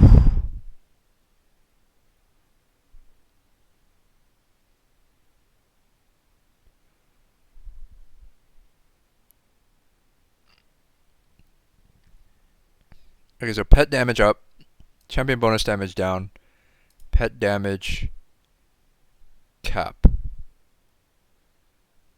I see. Okay, so they're adding this cap because they're significantly increasing the pet damage, and okay, this is interesting. Gonna have to just play it out. I think this will just be stuff that's reflected in the win rate, and you'll feel it a little bit when you do your clears. Shout outs to I doubt he'll ever watch this, but Novo, or I don't know what he goes by now. Novo Amor is what I met him as. Philaris, that's his name. Sorry about that. Gonna have to redo all the clears. For people who know, there's a I think I have one clear on the Philaris sheet. It's like a season 9 or 8 Jungle Graves clear that I spent a good amount of time on. I was like very scientific about the Graves clear. It was really hard. It wasn't even a perfect run that I submitted. It was just the best one I got in like an hour. Because I told him, he kept bugging me. He was like, "Yo man, like, can you give me this Graves clear?" And I was like, I kept putting it off because I knew, if once I get in there, I'm gonna spend hours, or like I'm gonna spend a long time in there. Um, and it's so hard. I like broke it down into like splits. Like I like sent him my best full clear, obviously, but just for the sake of the reference of the sheet. But I also sent him like splits. I was like, this is my best rafters, this is my best like Krugs, this is my best wolves, like and then and I was like, yeah, like it actually felt like a speedrunner, whereas like I had like segmented splits for each camp, because like optimizing every camp on one full run was so hard, and it still is if you're trying to do it like absolutely perfectly. Um, so yeah, that's like a funny kind of like tangent. Um, I feel bad. All those clears are gonna be outdated now. Goodbye Mythics. Mythics. Okay. I'll maybe say that for another time. Because I do want to start like a series where I talk about just League design. And part of the reason I'm doing this is because I miss talking about League. I didn't do patch rundowns when I was working in esports because I didn't want to give away trade. Like I didn't want to give away. It's not trade secrets, but I didn't want to give away like my actual thoughts because I'm kind of being paid for those to keep them in house to some extent. And I also did feel like I was one of the best in the world at analyzing patches because turns out you learn a lot about patches when you spend 2.5 years at Riot working on the patches. So, and obviously when I'm working at the patches, I guess Freak has kind of set the precedent, but it's a bit different. I want to say because he has way more agency over what goes into the patches and way more clarity on the exact reasons behind every single individual change than I did when I was at Riot. And also like I guess I wasn't fully aware of how much I was allowed to share back then. Now, like the floodgates are open because Freak is working on the game and he does these patch rundowns. But yeah, when I was at Riot, I didn't feel like there was a huge reason to do patch rundowns.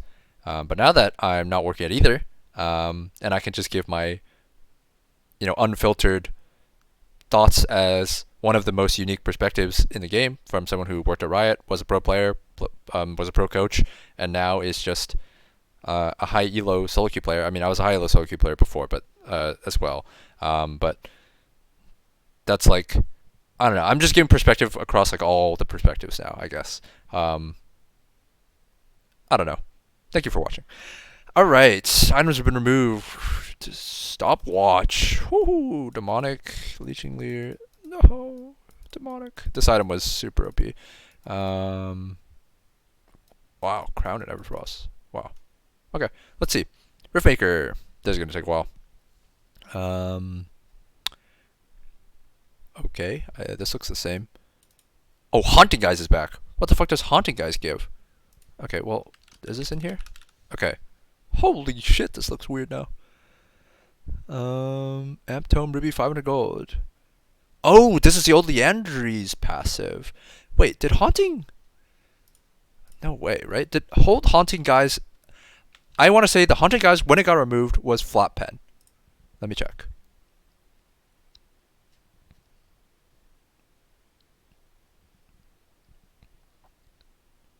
Wait, no. Okay, it was already changed. Okay. Okay, I'm wrong. Okay, yeah. I thought the last version of Haunted Guys in the game was Flat Pen, and then when you upgraded to Leandry's, it was the full Madness passive. But it seems it was already the Madness passive, and they're just bringing it back to the Madness passive. It was just a weaker version of the Madness passive. That's a cool item to come back. So does Riftmaker have? Okay, so that's okay. I think that's kind of weird. Um, I think it's a natural if you're removing Leeching Leer.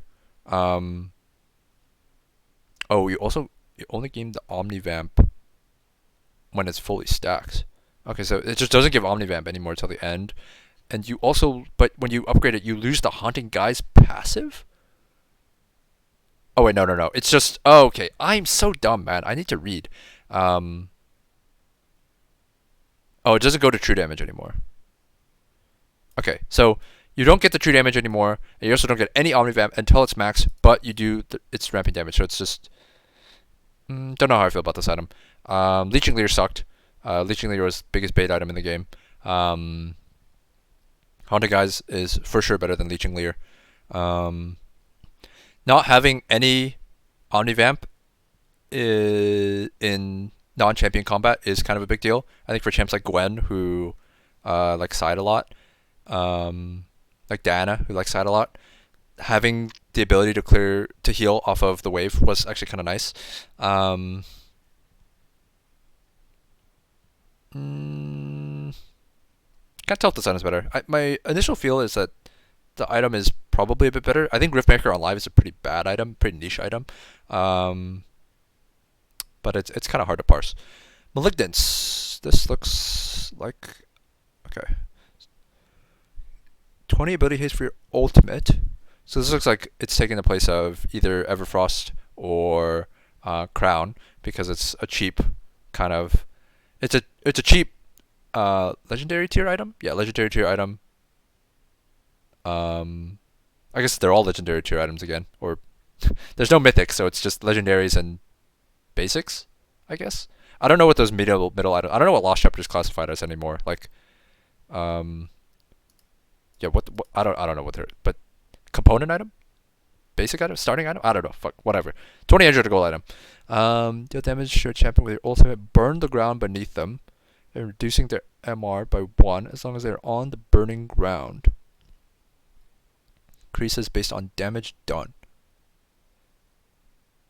Interesting. So if you're hitting them in a clump, if you have an ultimate that can hit, I wonder if like so. Let's just take let's just say fuck, Victor ult, right? If you hit two people with the Victor ult, do you create two circles? Because it seems like for sure, like from reading this, if you hit like if you Xerath ult someone and someone's next to them, they're also gonna get hit by the burning thing. Um, but if you hit multiple champions with the ultimate, do you just create like can you create 5 circles? Like can you just make 5 circles on the ground? Interesting. It's a lost chapter item, so it's definitely an item you can rush. I'm not sure who would buy this. Um, I don't think I'm going to speculate too much on who's going to buy all these because if I do, then I'll be here for 8 hours, and I've already been here for an hour and a half, hour and 15. So I'm not going to speculate too much on all the potential use cases of this, but um, initially this item seems kind of niche. But I have to look at all of them because mythics are removed, so there's going to be a lot of overlap. Luden's Companion. This is a gun? Shit's a fucking gun. Chapter Alternator. So I don't think no item on live has Chapter Alternator. It's the Alternator ones are all the non Lost Chapter ones on live. It's Protobelt and Harvester. So this is the first chapter alternator. I think alternator is a good item. I think some people hate alternator. It's probably a bit worse now because haunting guys is probably the better health AP item. But I mean, I think alternator is a cool item. AP haste, mana, load a shot charge every 3 seconds up to a maximum of 6. Damaging abilities consume all shot charges to deal one additional nearby target per charge. If they're insignificant charges, repeat. Okay, so this is I don't know what to compare this to. I don't think there's too much. I mean, it's kind of like a Ludens, right? Like it has the name Ludens still. Interesting item. It's kind of interesting to me. It kind of functions like a little bit like old Ash passive, where you're gonna walk out of base and then like pump the first guy you hit because you're gonna be fully charged. When I talk about old Ash passive, I mean the one where if you didn't auto for a long time, you get a crit and you just nuke someone. Yeah. So all these Lost Chapter. Well, I'm assuming this item is still probably like in the first item kind of like headspace. It's interesting now. It's like it's going to be way less prescriptive because like most of the time you know you're going to buy your mythic within your like 1-2 almost all the time. And if you're not, you're probably building suboptimally most cases because you're just losing too many stats from mythic items. Now it's like you can buy multiple Last Chapter items. I don't know if they've removed like the ability to buy multiple of each item. You probably still won't do that very much because of unique passives and whatnot. But it's interesting because it's like I think the only like really like indicator of like, oh, this is like a first item is like whether it has Lost Chapter. Because it's so hard to see without like this would be way easier if I just saw all the items that are in the game like side by side because there's some items that are still going to be there. I'm assuming they didn't put every item in the game here. Like the ones that are unchanged are just unchanged and not here. So it's like it's going to be difficult because you're gonna have to stack not these items not against each other for their first slot, like what you want to buy your first slot, but also just every other item that's still in the game. Like I guess you could extrapolate based on like okay, Crown, Everfrost are gone, so what's left, right? It's Harvester. Is Luden's Echo gone? I mean, Luden's Echo might still be in the game. Like they didn't say Luden's Echo is gone, right? There's just also this Luden's Companion now, so it's like if both are in the game, it's like which one is better, right? Like, I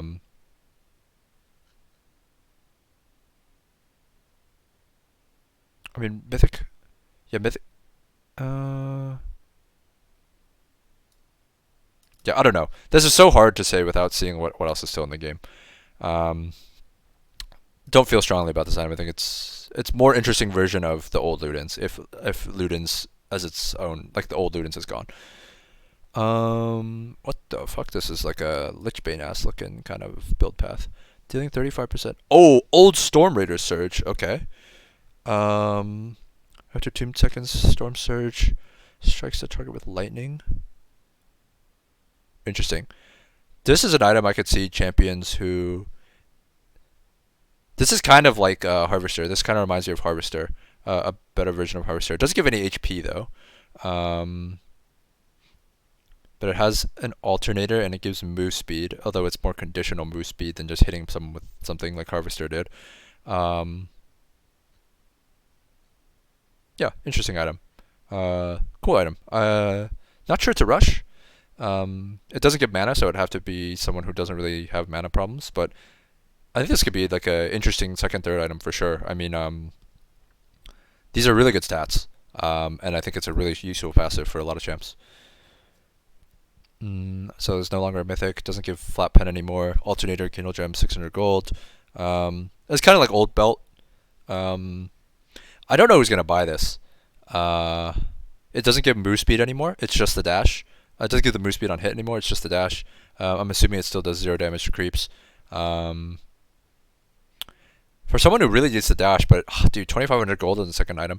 Like, I think the thing that I'm not seeing solved here that is still going to be present. Let me just scroll down to all the AP items. Oh wait, okay. So there's some changes to Death Cab Void. Okay, so we'll have to read and see what those are, because the difficulty of mage items I think was always just like your second item slot is so congested, or like it's not congested. It's so difficult to beat Shadow Flame, or like it's so difficult to beat Shadow Flame, or like Zanya's, or like your second slot is just so difficult, like to justify there's just so many items competing for the second slot. And then third and fourth, it's just like, well, you need Void Staff and you need Death Cap. And then it's like, okay, well, the game's over now.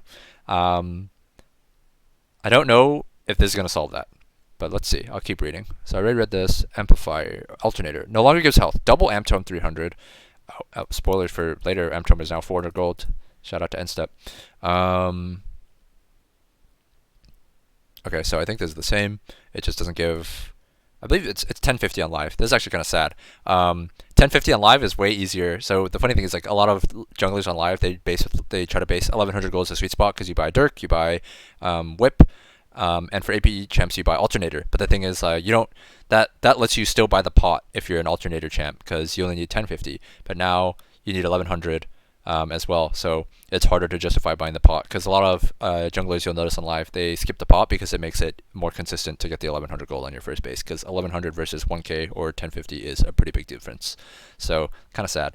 I wonder if there's any changes. I think I would have already seen them because I think I've passed jungle changes, but I wonder if there's any changes to address that. I think it's kind of dumb that like some champs need pot and some champs don't. Maybe the changes to like the jungle clear speed will address that, but I don't feel like it will. Based on my initial gut feeling, I don't think the speed of the clear is going to affect whether you need a pot or not very much. Leandry's, it's back. It looks the same, like it never left. Wait, what am I saying? It's back. It's still in the game. What am I fucking saying? Haunting Guys is back. That's what I'm getting mixed up with. The old passive. Yeah, this is back. Oh, it no longer caps at 10. I believe old Leandry's Torment capped at 10. I want to say. It did. Yeah, I'm looking it up on my second monitor. It capped at 10. Now it caps at 2. Or it caps at 6. Still 2 per second. Interesting. I really think this item is quite good on live. And I think it's still going to live. Yeah. Huh.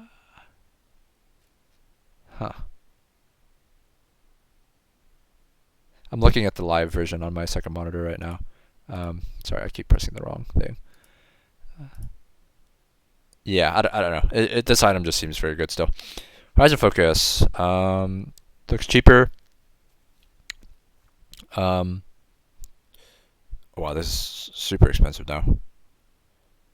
Use only one time. So this is where the stopwatch is.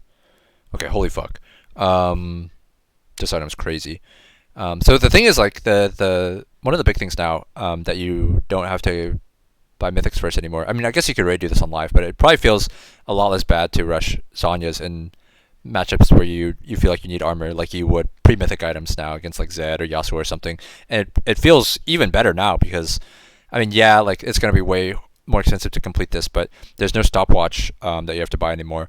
I wonder if there's another item in the Zhonya's. I'm just gonna scroll down to Zhonya's, and I'm scrolling down to Shadowflame because these are gonna be really important.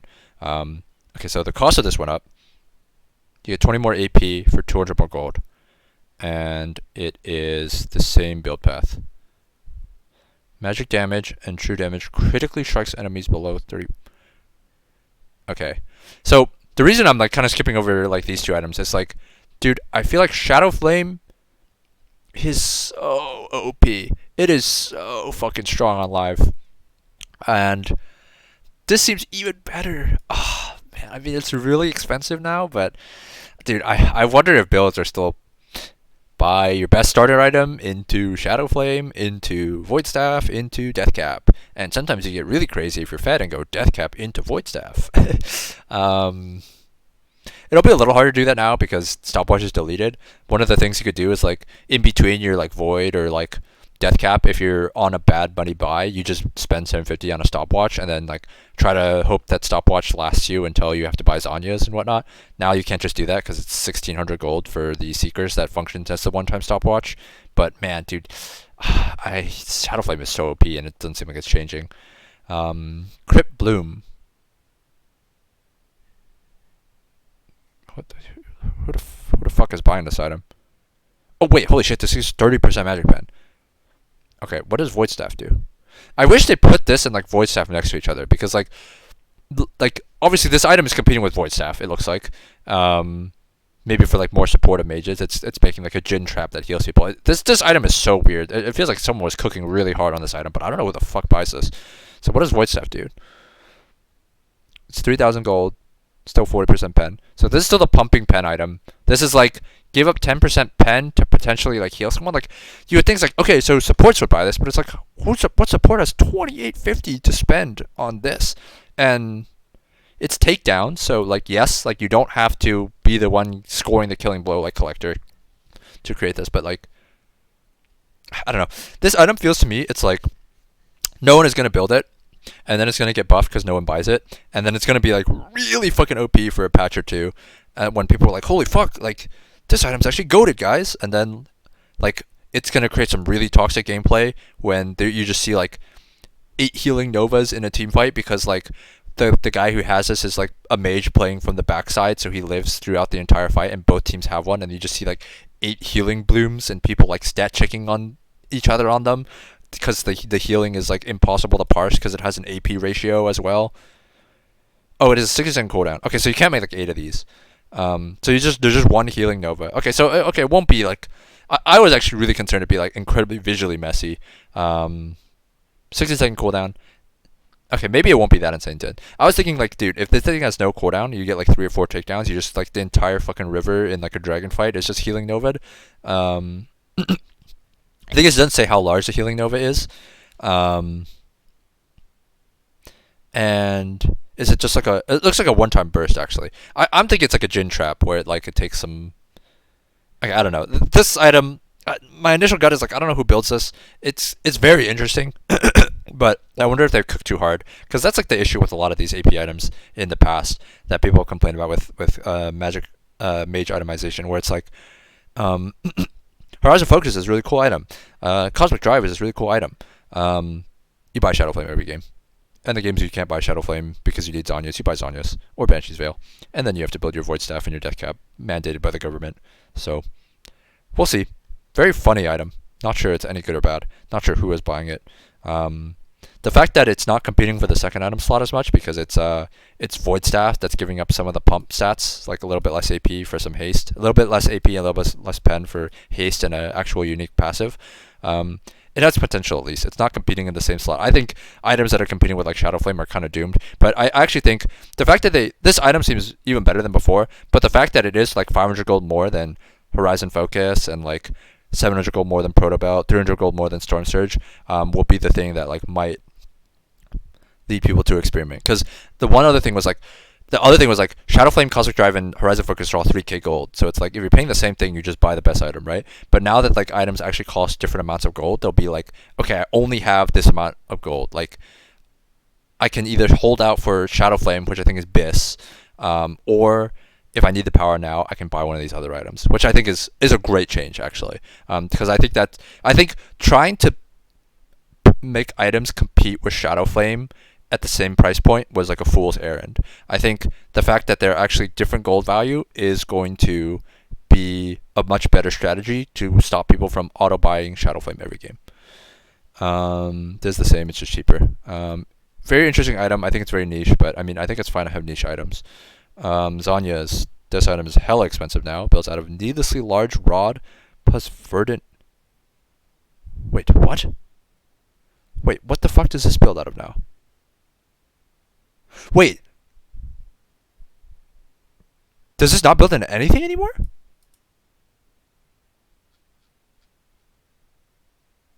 What? So this is a one-time buy for 1600 gold that you sell later? You just buy this when you're laying against an 80 champ, and then you sell later? Huh. That is much more interesting. That is much more interesting. I wonder if there's anything you can do with the Shattered Arm Guard. I'll keep going. No! Wow. That is fascinating. That they made an item that is literally just like a 1600 gold item that you buy when you're in like the Zed lane or something, and you really try to get value out of it. Because there's no stopwatch anymore, so you can't take free stopwatch and then like use stopwatch and upgrade or whatever, or just like get a cheaper combined on your Zhonya's as a stopwatch. This is it. You're buying this for lane, and that's it. And you're allowed to do these things now because mythics aren't as big of a deal. Very interesting. Very, very interesting. I personally really like this. I like situational items like this. I think it's one of the biggest failings of League's item system in the past, that there's just not enough situational items that you can flex your game knowledge to get an advantage of.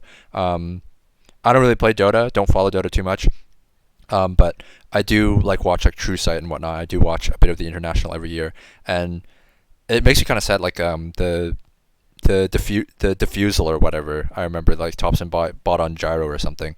Um, that got like big enough that like I looked into it and I was like, that is like really cool. It's like a mana burn item that there's like no one really buys, but like the specific, very specific niche situation in the game, he bought it and it like was huge for the game. And I wish there was more of that in League, because I think that's always been one of the like biggest failings of League's item system. And as someone who, I think I have a lot of game knowledge, much more than the average player. I wish there was more opportunities to flex my game knowledge to get an advantage in game, as I feel like my mechanics decline as I play the game less and get older and just don't keep up as well with the mechanical side of the game. So I really like this change. Do I think that item will be good? Not sure, honestly. I could see situations where it's good, but I like the concept behind it, and I hope they make more items like this, or I hope there's more items like this below. Um, I need to read Verdant Barrier. Uh, okay, wow, this is expensive. So this has the Banshee's passive on it now, 1800 gold. Wow, this. Ooh. So there was a period of time where Verdant Barrier was just really OP, and people were just building it, and they would just sell later. Power of Evil did this a lot a couple seasons ago. Um, I'm not sure this fully puts it there, but I'm always very antsy about items that give AP and MR. I still remember the Abyssal Scepter days, the overpowered Ass Rush Banshee's Veil first item days. Not sure we're there. 1800 gold is very expensive. This build path looks like complete trash. But it builds into, the thing is like, you don't always want Banshee's Veil, right? But now the fact that this item is like kind of useful on its own, and it also builds into Zhonya's potentially, so you can flex it into Zhonya's or Banshee's, is a huge boost for the item. These items are pretty expensive now, but I think overall this is a buff to Verdant Barrier. I think Verdant Barrier on live is a pretty bad item, so I do think this is a bit of a buff. Unchanged, just more AP, straight mage buff, 435 to what? Okay, this is just a typo. I mean, this is the same. Blasting One is 40 AP on live, I believe, so it has 5 more AP now for the same price. It's still 850 on live. Yeah, it's 40 AP on live. 2020. Yeah, this is just this is supposed to be 850 to 850. This is 20 to 40 AP. It's 40 to 45 AP.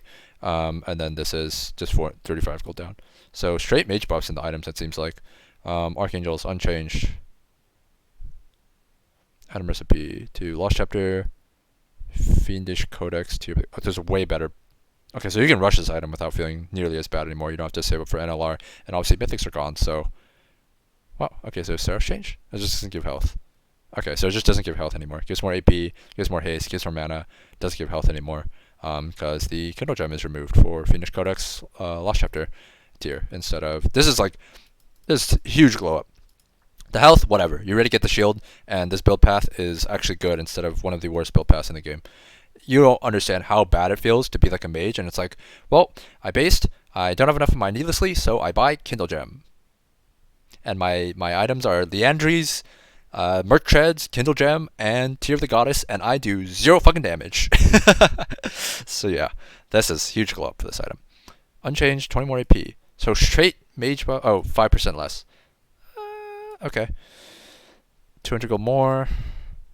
15 more AP. Paying 200 gold for 15 AP. And the build path is the same. Rod of Ages. Oh my god, this item's still here. Forgot about this item.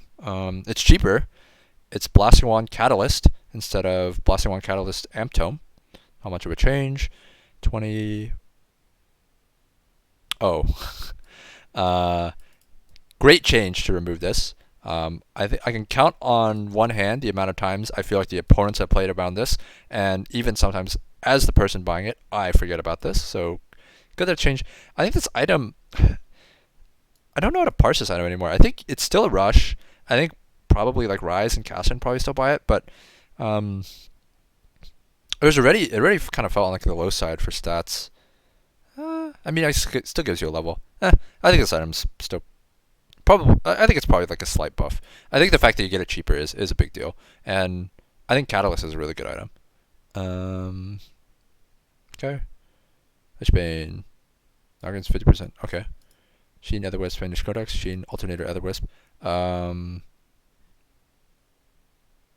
Interesting. It just only gives haste when completed now because there's no. Wait, does Alternator give haste? Did I miss that? No way, right? Yeah, so that's kind of weird that it just only gives you haste when completed now. But um, 15 more AP and 100 more gold and more usability. 15 AP for 100 gold, and you get better usability and a better build path. I think Alternator is a better item than Codex. Feel free to disagree. That's just how I feel.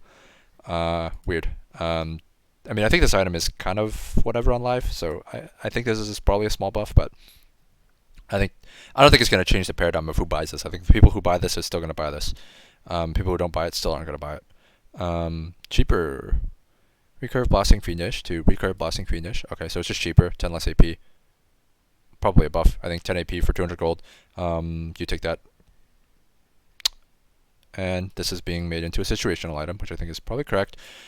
Alternator is removed. It is Orb Codex 500 gold. Gives you haste now instead of pen. And still interesting. This item really doesn't get completed much on live. I think there's some funny cases where you buy Morello and Shadowflame on live and you're just flat pen god with Stork Shoes. Yeah, I don't see. I mean, once again, I like more situational items. I think at 2200 gold, it'll be like sometimes you are sitting on the orb and that's all you can buy, so you just buy it, which I think it's cool. Being able to have that decision to make. I think it's cool. I think I appreciated what they tried to do with it on live. I think it made sense for the state that items are in. Now that mythics are gone, I think it makes sense to go back to a more of a flex. You buy this when you have enough and you have nothing else to buy, and you need immediate power. 90 AP for 2200 gold though, that seems kind of high. Not gonna lie, it's 800 cheaper and it's giving the same AP. Obviously losing pen and health, but like 90 AP is 90 AP. Sunder, Goredrinker, Silver Dawn, Iron Spark Whip.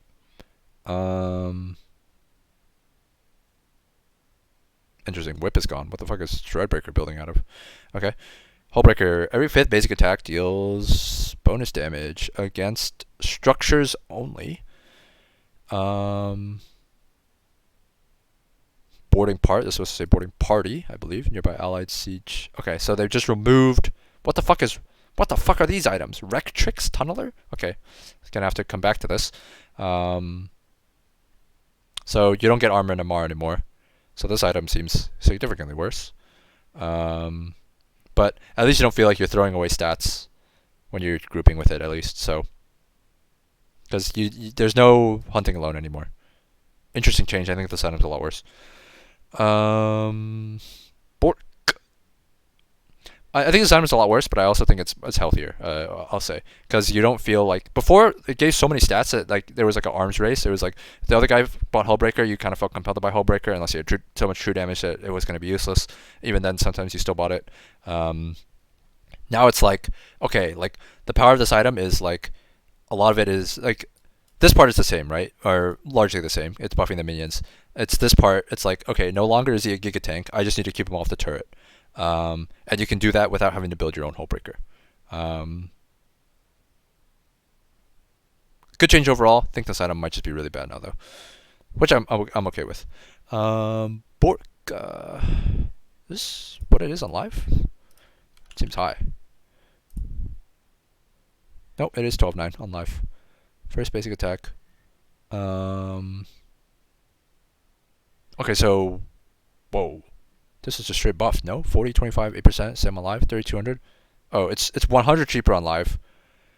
And It's 100 cheaper on live, and this is just better. 30% for 1 second, 15-second cooldown versus 25% for 2 seconds. Oh, but on live it gives you movement speed, but it's harder to proc. Oh, and it doesn't. Oh, they just removed the proc damage. So they removed the proc, removed the movement move speed, and they lowered the slow duration. But they also lowered the cooldown on it and made it cheaper. I think the same people are going to buy this. I think it's probably a little less toxic in most cases. But there are definitely some cases where it's like, before it was like, you could kind of play around the fact that they needed to auto you 3 times. Now you're getting slowed instantly, which can create some toxic situations. Like Gnar is like the big one to me, where it's like if like a Gnar has this, it's like you're getting slowed insta, and you might just be getting like basically champs who have other CC, I think will be could be more toxic with this, because it's like, think of like AD LeBlanc too. It's like you just auto them once, and then like now they're slowed and they can't juke the chain. Like Gnar, you auto them, and then now they're slowed and they can't juke the Q, and then they just keep getting slowed. I don't really. I think if they wanted to nerf the active, I don't really like it. It's on the first basic attack. I think it's more intuitive to use, but it also creates some more problem cases. That's my thought. Same people are probably still going to buy this item. Phage. What did they change about this? Let me check. Phage. I clicked on something that is not correct on the wiki. Phage. 15 AD, 200 health on live. Oh, it's the sturdy passive. Oh my god. I'm so old. I was like, dude, Phage already gives me speed on live. What the fuck are they doing? No. Phage on live, it's the healing after you deal physical damage to an enemy champion. Never feel this. It's back to the old Phage. Nice. The build path and the gold costs are the same. Eclipse. Wow, this item is cheap now. It's 3,200 on live, I believe. No longer gives flat pen. It doesn't build out of Dirk anymore. Honestly, this makes sense. They have this under fighter and diver items. It makes sense. Like, yes, some assassins bought Eclipse, but more assassins are buying Ghostblade and Dustblade. And for like Eclipse was kind of like a bruiser kind of item. Like you saw like Jace and stuff buy this. I think it makes it. It was more of like a bruiser item. It just seems like it's. I don't know if people were going to buy it now that it's a bruiser item. Funnily enough, I think part of why it was really good was the pen. Now instead of giving pen, it gives haste, and it's cheaper. I'm not sure who's buying this. I'll be honest. A lot of bruisers, like, I would not be surprised if it was built more by bruisers than assassins, and that's why they moved it here. I think, like, conceptually, this is correct. Like, Xin Zhao, like, there's just a bunch of, like, bruisers who, like, their best mythics are between Eclipse and Goredrinker, and statistically, Eclipse was, like, winning out on a lot of them. But yeah, now that it's actually here, I don't know if people are going to use it, because I think a lot of the bruisers, they bought Eclipse because it gave flat pen and turned them into these one-shot assassins while still giving some tankiness. Like you could build Eclipse and then buy bruiser items, and you'd still be like one-shotting backline if you got on them. Now that it doesn't get pen, not sure anyone will build this because it's competing with this item, which is a crazy item.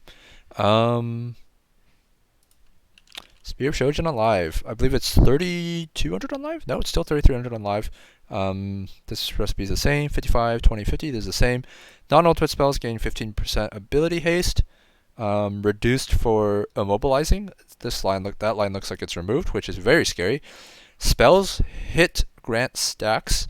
Your spells deal 3% increased damage each stack instead of the missing health movement speed, which I think is good. Once again, I felt like that fell into Rod of Ages level territory, where you would feel it very occasionally as the person using it, but it was something you would forget. It was not what you were buying the item for, and the people playing against you would for sure forget, and they would be like, why is this guy randomly so fast? That being said, there's like the most vague description ever. I don't know. I'm assuming it's just like in combat stacks. I'm assuming it's not permanent. If this shit is permanent, that is hella troll. I'm assuming there's a cap, or it's like they fall off in passive or in combat. I would like to know if they fall off one by one or if they fall off all at once.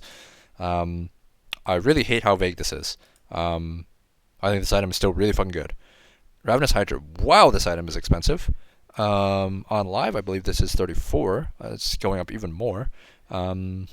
This recipe looks the same. The stats, I believe it's 5 more AD. It's less haste, I believe. Yes, on live, I'm looking now. It's 65 AD on live, 25 haste. Now it's 70-20.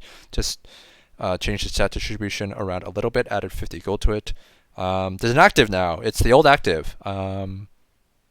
Okay, and it sells the cleave. I believe this is also going up. I believe it's 3,300 on live.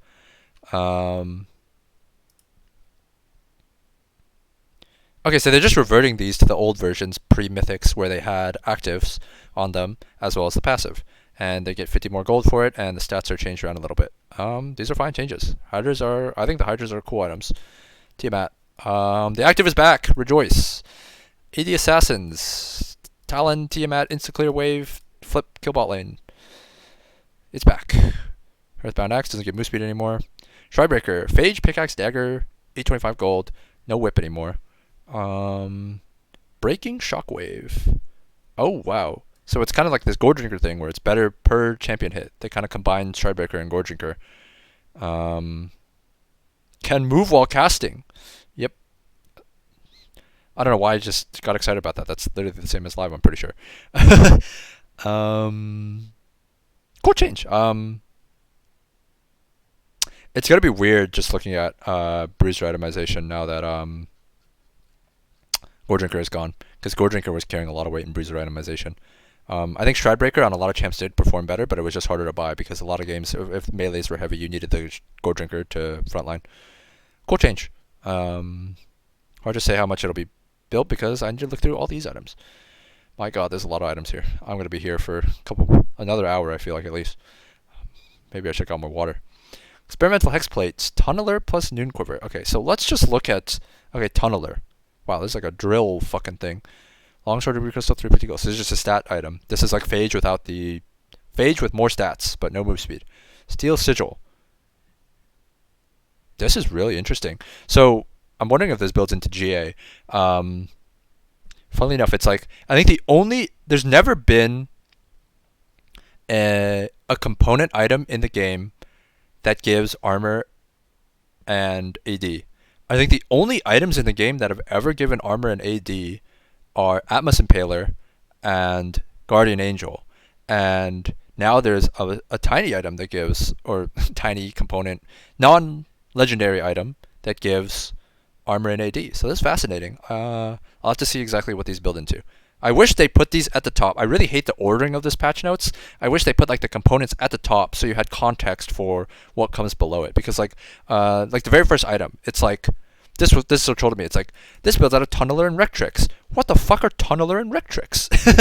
It's like I'm having to like you have to like scroll or like Control F to find like it's like you're putting together a puzzle. I just whatever. Okay, so we know what all these items are now. Or, dude, Noon Quiver. Is Noon Quiver changed? What the fuck? Okay, so Noon Quiver is unchanged, at least. But, like, dude, once again, like, I wish... I knew these things before. So, AD attack speed item. So, there's not many... So, the interesting thing about this is that there is a section for marksman items, but it's not in there. But it builds out a Noon Quiver. There's not a lot of AD AS items. Okay, actually, I guess there's more than that. There's Shridebreaker, there's Bork, but I guess that's mainly it. So another AD AS item, but gives health. Gain 30 ability haste on your ultimate. Interesting. This almost feels like a tank item, but I guess tanks don't really use attack speed or AD. Interesting. Seems like a Nocturne item. Maybe like a Xin item. Kind of weird. I could see this being like a first item on some champs. I mean, like the stats are decent. You'd have to be really reliant on your ultimate. Maybe for champs you just press ult and just like run you down. Like maybe like Aurelia could use this. It's kind of weird on Aatrox because he doesn't really use attack speed. It's like it'd have to be like a bruiser who really likes attack speed after ulting you, like maybe like Camille. But the thing is like they want move speed and the attack speed, like maybe Olaf. Because the thing is like at least about like Camille, it's like they're already on you when they use it, so it's less valuable. Maybe like a Nasus, he doesn't use the attack speed much because he's auto resetting over and over. But I mean he could use the move speed. Jax could be decent on Jax. Like this looks like a Jax item. I could see that for sure. Very interesting item. I think the numbers will matter a lot on it. The thing is like Goredrinker and Sunder are gone, so I could see a lot of those like Sunder Goredrinker champs like if they're trying to stat check you in lane, run you down with ultimate. I I could see a decent amount of champions building this. It's a very interesting item. Like if they don't want Stridebreaker, like Jax doesn't fucking want Stridebreaker, I assume. Maybe he does. I don't know. I think a lot of those champs who build Sunder or Gore will, a lot of them will go towards Blade. I think Blade will be a rush item. I think Shojin could be a rush item. The Hydras could be a rush item. Stridebreaker, this item could be a rush item. So there's actually a lot of things.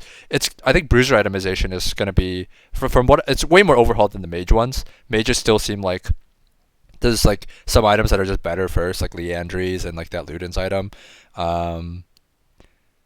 Maybe even Shadowflame Rush or Zhonya's, depending on the matchup. Whereas like Sunder and Gordricker, I feel like was like 90. Okay, maybe 90 is a little bit excessive, but like 80% at least, I want to say, of like Bruiser first items. And now that that's gone, there's a huge hole in the space. So I think first item will be very interesting. Sundered Sky. This looks like Rel's Spear. Tunneler, right here, plus Caulfields, plus 90. The first is... Okay, so this is like kind of like Sunder. This is like Sunder at home. I don't know what the cooldown per champion on this is. That's very, very important, because if there's no cooldown per champion, or a very low cooldown per champion, this is kind of like Sunder. This item just literally reminds me of like Sunder at home. Obviously without the mythic passive and whatnot that Sunder has, but yeah, there's Sunder at home. Also, it doesn't even work. It doesn't work on minions, just like Sunder. Very interesting.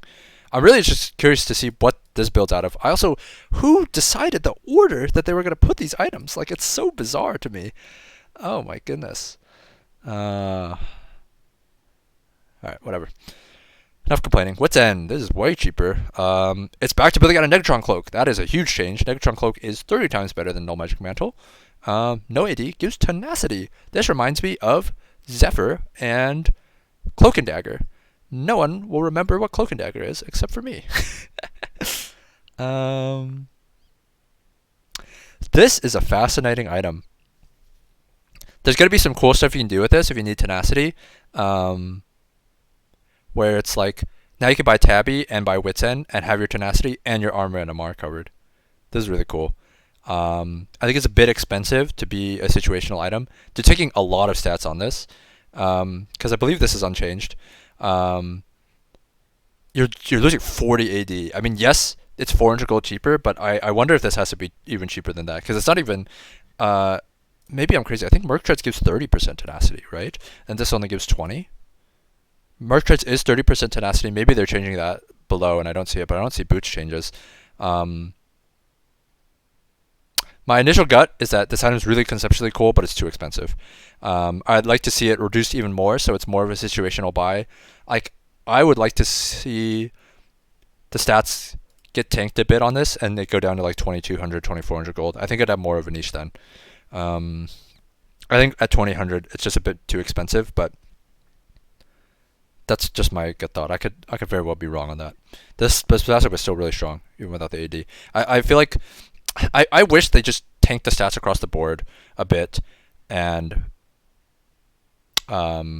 still added the Tenacity. And like, if you had to, just take some damage off the passive too. Because I feel like what you want to do is, like, with this item, if you're giving it Tenacity, is that like bruisers who need Tenacity should be able to flex into it, but they're taking away one of the most universal stats, which is AD, and you're leading more into magic resist.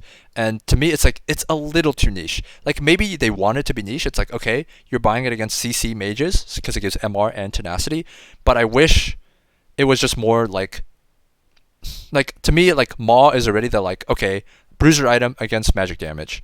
But now it's like, no AD anymore, way more attack speed, more MR, and Tenacity. So it's like, if they have AD heavy team but you need Tenacity, you're still shit out of luck.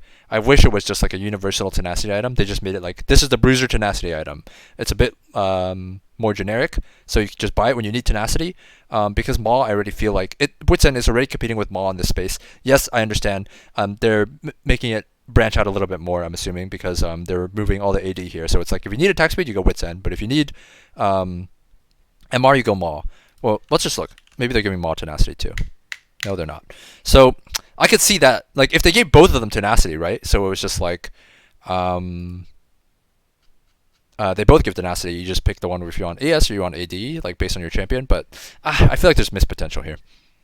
Trinity Force. This looks pretty unchanged. It's just still a good first item. Some of the Sunder first item buyers will go here for sure.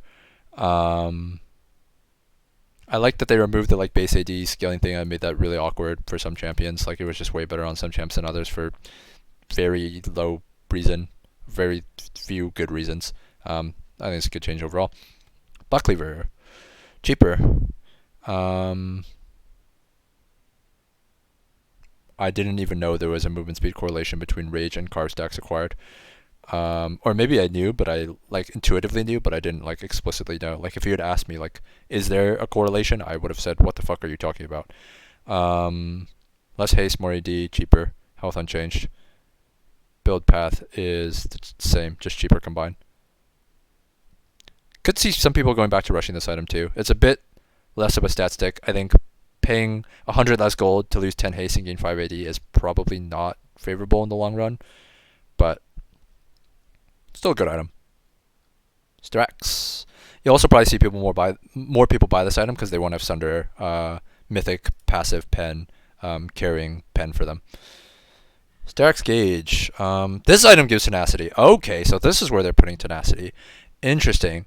Okay, so that makes more sense about the Wits End too, because I guess you don't want them to just build Wits End and Starex and be like full tenacity god. Interesting. Interesting change. I think this item might just be OP. It seems like it just got tenacity for 50 health, and if you told me I would pay the same amount and get 50 less health for 20% tenacity, I would take that deal any day of the week. Oh my god, I have so many items. Oh my goodness. Oh my goodness.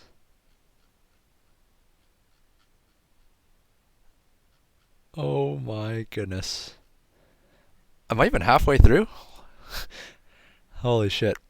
Okay, I'm gonna start speeding this up a little bit. Because was this 2 hour video already? We're just under 2 hours. I don't want to go over 3. 3 I think is 3 is gonna be the cutoff, so I'm gonna try to get through some of these a bit faster. Holy shit. Okay. Hall of Radiance. It's kind of expensive. Are these all like 2,800 gold? Wow. Okay, no, some of these are still cheaper. Okay. Tank and support tank items. Okay, so some of these are for tanks, so the higher price cost will be because of that. Taking or dealing damage. Oh, so this is Immolate. Bomby. Oh yeah, built out of bombies. Of course it's Immolate. Killing an enemy deals. Okay, so what did they remove? So Stunfire Cape is still in the game. Goodbye, overpowered item the entirety of the season. Stoneplate is gone. Aegis, whatever, Even Shroud. Radiant Virtue was so OP, they had to say they got rid of it twice, just in case it tried to come back. This was such a weird item to add, like, when they added it. It's so weird. I never even really learned the name of this item. I wouldn't be surprised if this and Silvermere Dawn were the least 2 least built items in the game. Okay,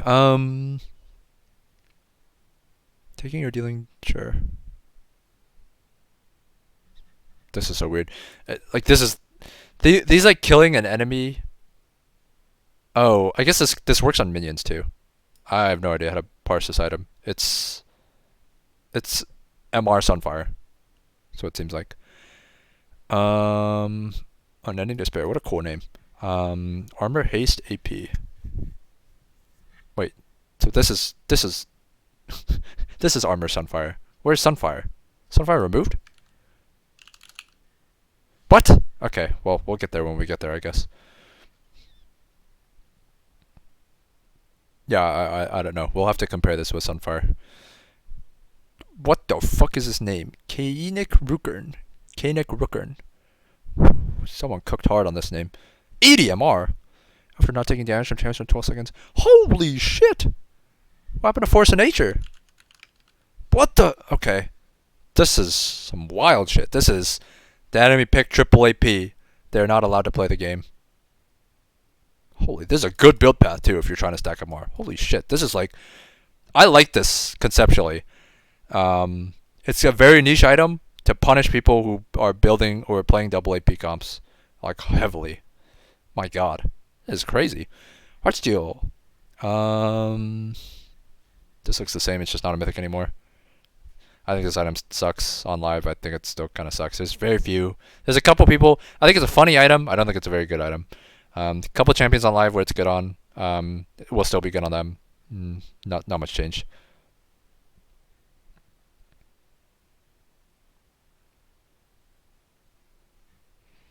Trailblazer. Speed with friends. Huh. So this is a support item. Probably. It's cheap. The interesting thing now is that like because there's no mythics anymore, if there's a really good cheap support item, like anyone can buy it. So keep that in mind when you see cheap items nowadays. Lead the way when moving, build up to 20 move speed. So Iron Elixir, Trail. Your next attack discharges built up move speed. Okay, so it's like Dead Man's Plate. It's like Dead Man's Plate plus Iron Elixir. Interesting item. Definitely more support oriented.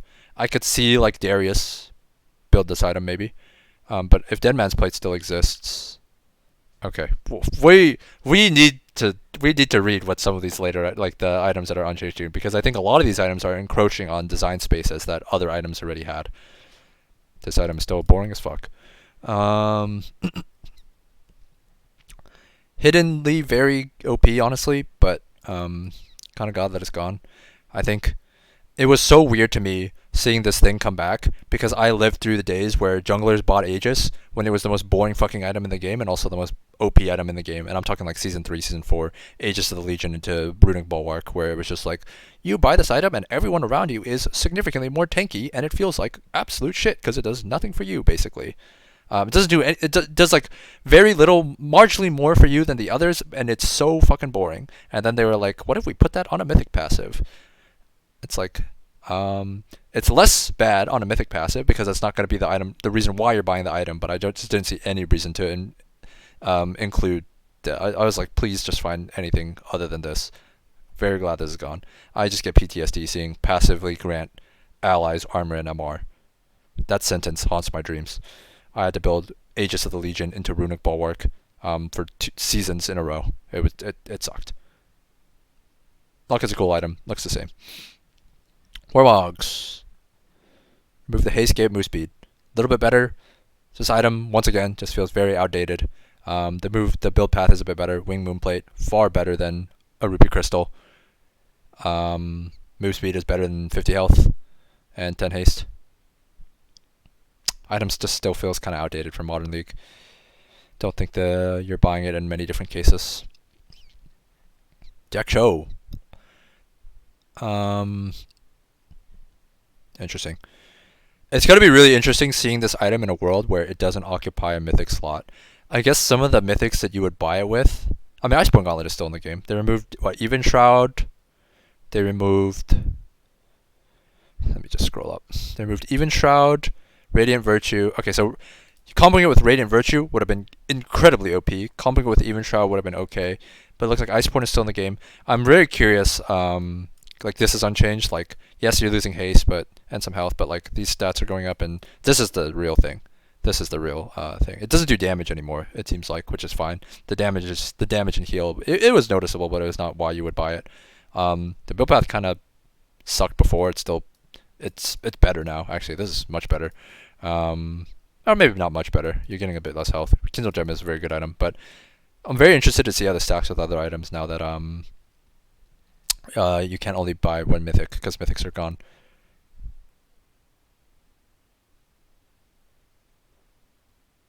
Oh, interesting. This is very interesting. So the main things they're doing to differentiate it is it gives more move speed. It's the selfish version of this other item, Trailblazer. It's the selfish version of Trailblazer that also gives you slowing reduction. I think that's cool. I think Dead Man's Plate and Warmogs are very outdated in terms of design items. I like that they're giving it one last try to kind of like give them a niche. I'm not sure it'll succeed, but I like what they're doing. Randuin's. I think this item already has a clear, cool niche. And they're leaning into it even more. No complaints. Force of nature. Okay. What?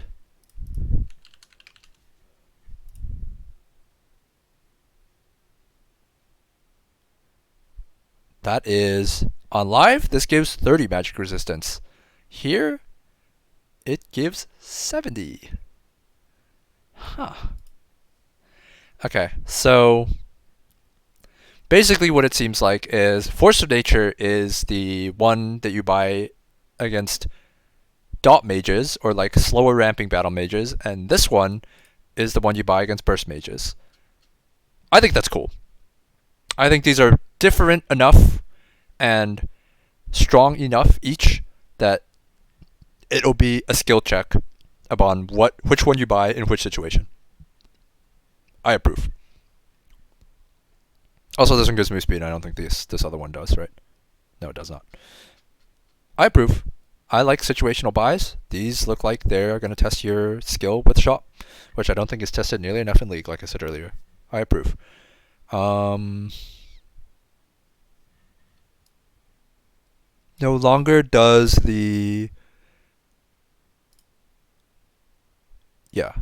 Okay, no longer has the damage reduction on you. Okay, that's good. I felt like if you could stack the damage reduction thing with the Jack Show, it'd be crazy. Now it's just old Iceborne again. It's fine. I think Iceborne is an interesting item. Don't think it needed much changes. This is cheaper. They just straight buffed this item.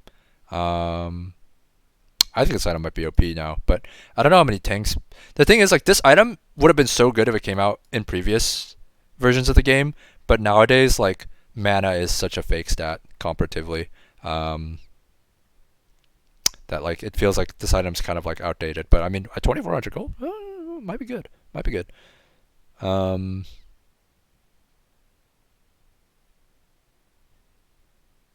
Is this just okay? This I'm a bit less happy about. Like, what is the point of these two items? Oh, I guess this is for. Okay, so this one only works on champions.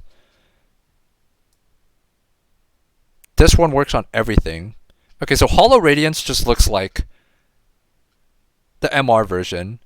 This is the AD version. And then the other one is like the team fight version, but like, does that also build out a Cinder? It doesn't build out a Cinder. Okay, I guess it's not that much like... This item's so weird. It reminds me of Sunfire Cape, but it doesn't build out a Cinder, and it's like a drain. It's like a draining healing item for tanks. Very weird. I think this item could get. This item is like primed to get poached, but maybe it'll be too expensive and not enough. Like, it doesn't give any offensive stats, so maybe it'll be too hard to poach. I feel like AP Bruisers might buy this item against AD champs. I don't know. This is such a weird item. I don't know how to value this item. It looks kind of OP to me. This just looks like AP, like Sunfire buy versus magic damage healers, and this is just AD Sunfire. I mean, I think that's fine. I misread that other item the first time, the soul thing, whatever. I don't know how to parse that item. It looks pretty good. That's Vow. Okay. It's the same. What the hell? I don't know if the attack speed thing is removed. If the attack speed... Okay, if the attack speed aura is removed, I think this item's terrible. I think if the attack speed aura is still here, it's... I feel like it's removed based on... Like, everything... Yeah, when something is unchanged, I just say unchanged. I'm actually a huge hater of this change if this is the case. I thought like I always felt like the identity of Frozen Heart was the attack speed reduction passive. Like if they wanted to nerf the item and make it a more situational, like, okay, I need a cheap armor item, armor haste item, and or mana as well, I would just remove this. I think this rock solid passive it's not the most uninteresting thing, but it's definitely less interesting than the attack speed thing. I think, yes, I can understand it feels bad to play with changing attack speed values. But I felt like that was the identity of Frozen Heart. I feel like if you don't want that in the game, then just remove it. I don't know. If this is actually the case and not just a typo, I'm actually really saddened by this change. I thought Frozen Heart is like one of the maybe I'm just like this is the boomer goggles, but like I don't know. I always felt like the identity of Frozen Heart was the attack speed thing. I'm sad to see it go if that's the case. Lethality was adjusted to. Whoa, that is a big buff. I'm assuming they're dropping lethality across the board. That is a name. Voltaic Cyclosword. What is removed? Duskblade Prowlers. Saw this one coming. Yeah, this also don't have a place anymore after they removed the active IMO. Okay, Brutalizer. Okay. 1337, baby. Glowing Moat. Like, okay. Dude. Wow, these are some funny names. Glowing Moat. This is an enchanter item. 250 gold. What? 250 gold for 5 haste. Is this unique? That is wild. Okay. And now this is Rectrix. Alright guys, pop quiz. What built out of Rectrix? It was Hullbreaker.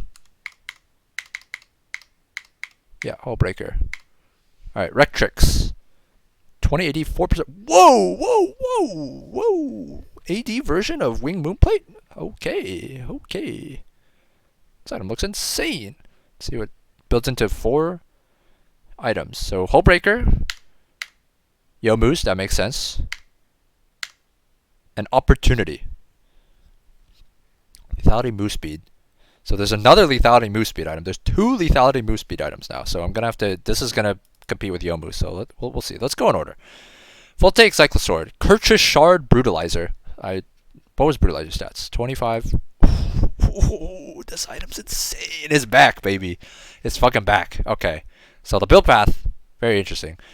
Kurtrus Shard is like low key like a good assassin item. Dashes and stealth stack energy. Stealth. Oh. Okay, so this is like old Duskblade that had the slow, but that only applied when you came on a stealth, and now this is on energize. So at least it's way more clear when it's happening. This is a cool item. I'm a fan of this item. 80 carries probably won't be a fan of this item. Profane Hydra. Tiamat. Oh god, it's Talon's Wet Dream. Wait, this is literally just Talon's Wet Dream. What the fuck? Is it not just Talon and Zed's Wet Dream? I guess they removed the like spell version of Hydra. Like your spell is proccing it, like Zed comboing Shadow, like Zed like WEing and clearing the whole wave with the Hydra passive. It's just, here you go. My god, this item looks insane. Holy fuck. This is how they're buffing assassins. They're like, alright, we're sorry assassins that we made the lane like completely huge and ungankable for the enemy mages. Take this insane item. Hubris. These are some funny item names.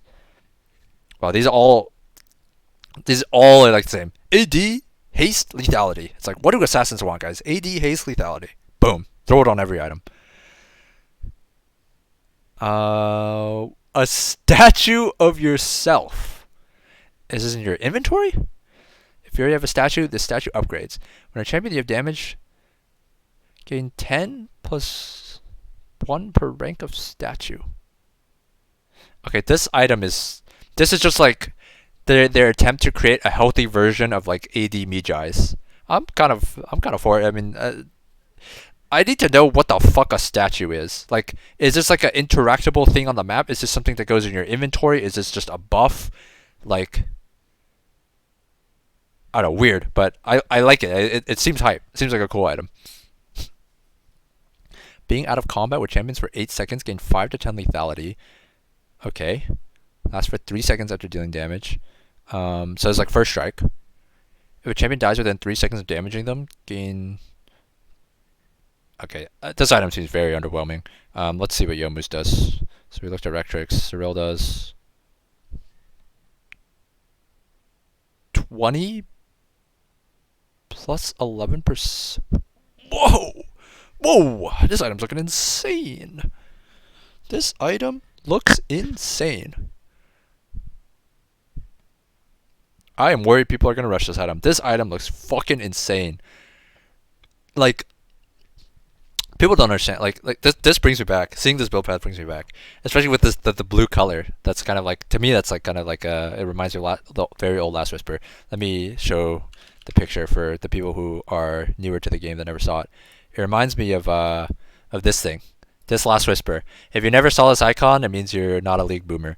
But this blue reminds me a lot of this blue. I mean, it's not even the same shade of blue. I don't know why, but I just see Last Whisper Brutalizer. So for people who didn't know, back in the day, assassins didn't have that many good items. They would sometimes literally just build like Brutalizer into Last Whisper. And when I say back in the day, I mean like season 3, season 4 shit. Like they would build Brutalizer Last Whisper because Last Whisper was just like 45% like total armor pen or something at its peak. I think it got nerfed to like 40 and then eventually like 35 and whatnot. At some point it was bonus armor pen only. People would just build Brutalizer and Last Whisper and just do true damage to you. And every assassin was just building this and just doing true damage to people. It was absurd because you could also have flat armor pen runes back in the day. You could have like 18 like before lethality was like a thing. You just had like 18 like flat armor pen in your runes or something. It might have been even been like 21 with like a full page. Champs like Rengar would just do this shit and just like kill you level 1. And just like the entire game they're just doing like true damage to you. It's so crazy to see 10 years later, I'm still playing this game, and now I see not only do you just like Brutalizer didn't even fucking like build in anything back in the day. Like I think it might have built in it built in a Ghost Blade after a certain point. It was like Ghost Blade, Avarice Blade, or something, or Brutalizer, Avarice Blade into Ghost Blade. But a lot of times people would just stay at Brutalizer, and I think for a while it didn't. It was just like how the new Seekers is. It just didn't build in anything. It was just like a 1337 gold item that just didn't build in anything. You would buy it to snowball the early game. And it was worth it because it was so good that even though it didn't build in anything, it was still OP. And now it builds into something, and it's building with Last Whisper, and it's giving all these stats. Like, oh my god, this item seems absolutely insane. Like, I would not be surprised to see people rush it. This item seems crazy. Dirk, it's cheaper. Oh my god, junglers rejoice. No longer do we have to skimp on the pot to get 1050 on the base. Back to 1,000. The tables have turned. Now the AP junglers have to get 1,100 for their alternator. We just have to get 1k for the Dirk. And Whip is just dead. Whip is just gone. Rest in peace. Okay, so it's the same price as the other move speed one. What the fuck? The Spectral Shard mechanic. Yeah, I definitely know what that is. Spectral Shard. Yo Moose. Gain 1 Spectral Shard every 55 units traveled. Gain 0.4 bonus move speed while out of combat for every Spectral Shard. Up to 40 bonus movement speed with 100 Spectral Shards. At maximum shards, gain lethality. Dealing damage to achievement called Spectral Shards. Okay, I feel like... Okay, so they put like the Spectral Shards thing on like Opportunity, and then they just made Yomu's the full move speed one. I think the active, it's a bit nerfed, but I think the active is probably still better. And they have the same stats, almost. Oh, okay. Yomu's gives more AD, but doesn't give any base move speed. It's all in the active. No more passive move speed. Interesting. So they're just competing with each other. I'm not sure which is better. I actually think it might be Opportunity. Yeah, I think Opportunity seems a bit better to me on most champions from the outset, but kind of interesting to see. There's like two very similar items that are directly competing with each other. I don't think buying them both seems very good. There's so many good-looking items that I don't think you have space to buy both. Axiom Arc, unchanged. I hate this item. Umbral Glaive. It's a lot more expensive. I can't believe they didn't remove this item. This seemed like a prime time to remove this item, but Senate players rejoice, I guess. Serpent's Fang. Doesn't need to be changed. Rage Knife and Gale Force. Wow. Do I need to get water? Let's stick it out. I don't want to create a huge gap in the video. Terminus. This looks like Gale Force. Attack supply 30 magic. Whoa, but it's not like Gale Force at all. Juxtaposition. Oh my goodness. Oh my goodness, this is some Yone shit. Huh. This looks like a Yone Yasuo item. Maybe like a Graves item. Maybe like a Kog'Maw item. I mean, this just seems like... Ginsu's... Okay, if this is mainly unchanged. Yeah. Okay, yeah. This is mainly unchanged. It just seems like Tankier version. Oh, you probably buy both now, huh? You just buy both. Yeah, what the fuck am I saying? You just buy both. This is like the on-hit like tank item. Or like tanky item. Like you can stack this with like Wit's End and like buy like an armor AD item and be like a full tank. I don't know. This item's really interesting. I think this item's really cool. I think there's going to be a lot of people experimenting with it, but I'm not sure how good it's going to be. Wait, this also gives pen. Oh, this is also the pen. Wait, this item's insane. It's the pen item for on-hit champs because there's no good on-hit pen item. And it gives you tank stats. And it gives you damage. This item seems insane. Unchanged.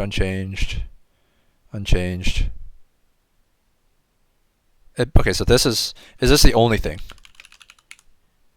Yeah. That's really interesting to me. I think this item is like really good. I think like AD armor items, I think there's a reason why like there haven't been any cheap AD armor items ever in the game. Like the only ones, like I said, that I can remember is Atmos and GA, and now it's nice. It makes GA way easier to build into, and I guess it makes sense. Like I knew it was going to build into GA. I was just wondering if there was something else it would also build into. But yeah, GA needed something because stopwatch is removed. GA is a lot worse with stopwatch removal, but the steel sigil item at least is good. Interesting. It's weird that they put this under 80 items. I guess like everyone can build this item, but I guess they needed to put it somewhere. They could have put it under items, right? What did they put here? Oh, okay. This was just like a denoter. Okay, whatever. Shobo, unchanged. Kraken, unchanged. LDR, I mean, like these are mainly unchanged. Just some stat changes. I'm not gonna. This video is long enough. I'm not gonna go on every stat change at this point. Only if there's big changes. These all look unchanged pretty much. Surprised they didn't remove this item. I feel like this item causes more issues than it solves. Okay. Serrated Dirk. I was wondering if this would build out of Brutalizer, but then it would it would give haste, and yeah, like the AD carries are not looking for haste. More expensive. They just upped the price of this by 100. I guess they thought this item was OP. Strong. It was a strong item. Okay. Support. Saved a lot of time on the marksman items, thank God. Really not much to say there. Sorry if you're a huge marksman enjoyer. It just looked like small stat changes aside from that one item that looks really cool. Terminus, I think. Too many I'm gonna need so much time to get the names down, but yeah. Okay, transform the support quest item system. Didn't bring a lot of customization or flavor to your builds. Sure, objectively powerful, for sure. Weren't satisfying, or some styles were underserved. I suppose. Universal support item that branches into 5 distinct passives to choose from. Support items will be able to cover a broader range of champion playstyles. This sounds like it was asked to test. Additionally, these changes should also help your upgrade moment feel more engaging and powerful. Designed to be powerful, acquired around the time you finish your first item, 1.5 item power spike was designed to create a period of time where supports can have their biggest power spikes and influence the game most meaningfully. Support is already OP, man. Okay. World Atlas, 30 health, 3 gold. Gold per 10. 500 gold to transform it into Runic Compass and gain the ability to hold wards, so that's the same. What's the generation? Gain a charge while nearby an enemy champion. Consume a charge to earn gold by damaging, killing a minion by any means. Okay, so they just combined Spell Thieves and Relic. I'm wondering if they did this on all of them. Runic Compass. So it's just tier 2. This gives you awards. Bounty of Worlds. So what does this do? In between state that allows the item to upgrade into the 5. Okay, so I'm assuming there's 5. I see. Okay, so basically it's everyone buys this now. This is the only one. They just combined Relic and whatever. Instead of giving it real stats, they gave it health, because health is universal. That makes sense. Health and regen is universal. Health and regen is universal. Once it's at 1,000, now you pick. All items share the same stats with the upgrades mentioned below. Okay, so you only pay. Okay, so what's it? You're paying 400 and you get this item. Okay, so this looks insane because not only You only buy this once, it seems like, unless I'm reading something wrong. It's the same. You just buy for 400, and then you start building your other items. But it seems like these look like real items. But let's see, 200 health. You still get gold per 10, even when it's done. That's crazy. Because on live, when you finish it at 1,000, you no longer share gold, so you don't have like any income anymore. Okay, let's see. Support is looking incredibly OP. Become blessed to reduce damage. Wow, mini Alistar ult. Lingering for 2 seconds. When the shield breaks, unleash a shockwave around you that slows.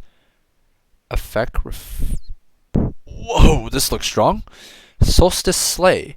Slowing or immobilizing gives you 20-second cooldown. This doesn't look very good. It's like a one-time, like, get the fuck out. Like, get the fuck out, dude. Kind of effect. I think this is just better in almost every case. Maybe, I guess it works on slow, so maybe like Braum does this instead. A champ that like basically like a more of like a Vanguard, I guess, than like an engaged tank you would want this on. But like, dude, like Alistar Leona, like you're going in with this. Bloodsong, Sheen on support. Okay, Sheen Paradigm on support. Expose weakness. Wow, PTA on a Sheen proc on support. That's cool. I like this. This is very cool. This is like flexible. Like if you want to play a melee support really aggressively, or you want to play a range support, I'm glad there's a denoter for here. It's obviously way easier to proc for range champs.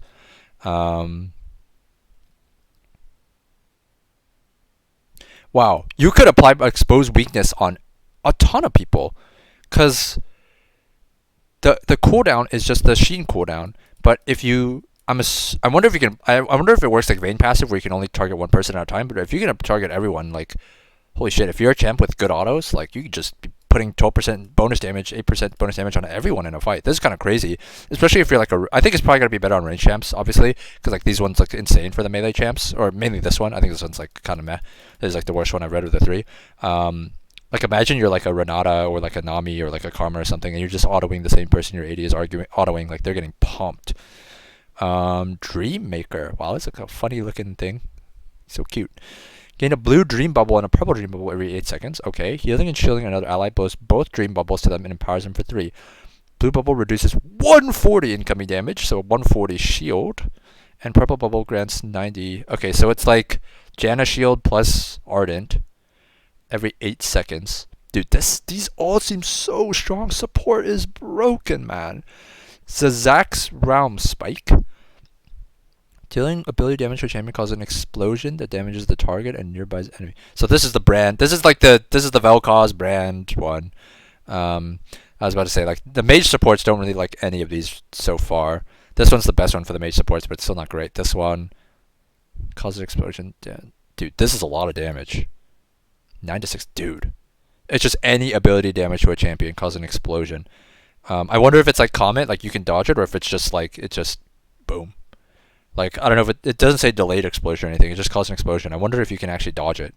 If you can't dodge it, this seems really fucking strong. It's just 50 plus 3% maximum health magic damage on every spell you hit. That seems insane. Okay, support is looking broken. Like, it's time for me to roll swap, is what I'm gathering reading from this. Because you pay 400 gold for this item, and then you keep making money the entire game with it now, instead of your gold income cratering after the 1k, because your quest finishes. Funny item. I wonder if anyone. Alright, no, there's no way. There's no fucking way you give up your 400 gold starting item to buy this. Dawn Core.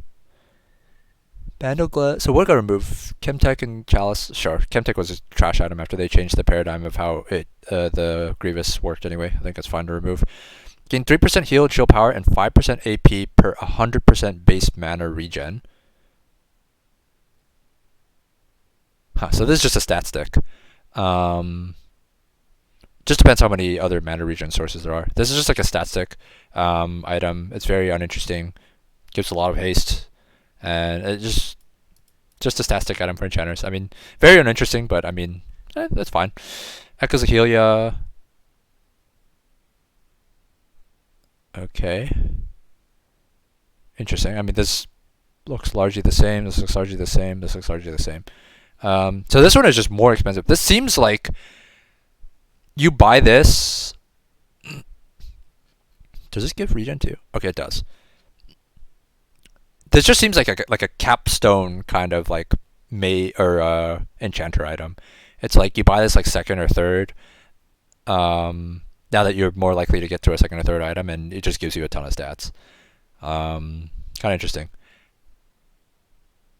What is a stirring wardstone?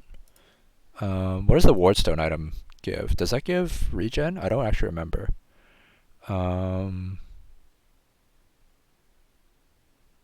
Wait, is wardstone removed? No. Watchful wardstone. This is what it's called, right? Okay, watchful wardstone also gives base mana regen, and it's not saying it's removed. Vigilant wardstone also. Okay, so it's only 50% base mana regen. Dude, I was thinking like, dude, you have wardstone and this item, like you're just stack god on support. You're gonna start like 1v1ing like the jungler. My god. Starting items. Oh. Okay. I'm not sure why they did this. Okay. I mean, this is sure. I mean, this kind of feels like a revert. We're just adding this back. To I believe Orange Ring had a passive like this or very similar to this at some point in the past, and I don't know why they did this. I mean, I guess Omnivamp is just harder to balance, and they wanted to get rid of more sources of Omnivamp in the game.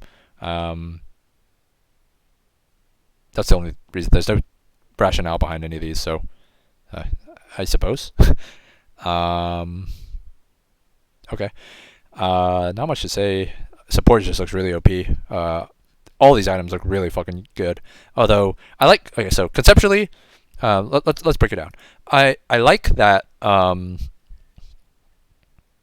there's thought process involved in picking which support item you want out of the 5. In which case, I don't like that they're given it essentially for free and are given more gold. I think support is already too strong, and I feel like this makes support even more powerful. I understand that they probably want to give them more ways to interact with the item system because it feels bad to not be able to buy as many items as the other roles, but like if you wanted to buy items, I feel like just pick another role, man. Like I feel like actively picking the one role in the game that doesn't have a consistent income source, you should know what you're signing up for. And I think the role already has plenty of impact in other ways. Maybe like they're nerfed by the other solo lanes, the map changes, making it harder for them to gank, but I'm not fully convinced. I think there's so much you can do as a support already. I think the role is already overpowered. Triple Tonic. Perfect timing rune removed. Yeah, pretty hard to keep a rune in when stopwatch is removed. Level 3 gain an Elixir of Avarice. Okay. Elixir of Force. Elixir of Skill. Wow. This looks good. I need to look at which tree perfect timing is in. So, perfect timing is competing with Boots and Hextech Flash. Boots, hard competition. Hextech Flash, not so hard competition. So, Triple Tonic Biscuits now instead of Boots Biscuits? We'll see. It's a cool rune. My immediate thought is it's kind of OP. I think getting a skill point is pretty OP. Not going to be taken on supports. I think Hex Flash is good on a lot of supports, and also level 9 is too late on supports, but dude, soul laners, level 9. I don't know, it seems pretty strong. This is good, no kale cheese, but this rune looks very good. It has to be good if it's competing with Boots. Tower adjustments. Towers are more too fragile. Now reduces true damage to towers rather than nullifying it entirely. Okay. Whoo! I like this. I like this. I kind of agree. I think towers are a little too paper. I think there's too many times where teams can just tank the towers and then end because the backdoor damage reduction isn't stringent enough. I like this. Rank changes. Narrowing Emerald tier. Okay. Visible rank differences. Demoting has been made a little easier. Okay. Modified LP gains. Tiers Emerald and above where the breadth of skill is higher. Good. I am actually Personally, very sad that a lot of past ranked accomplishments have been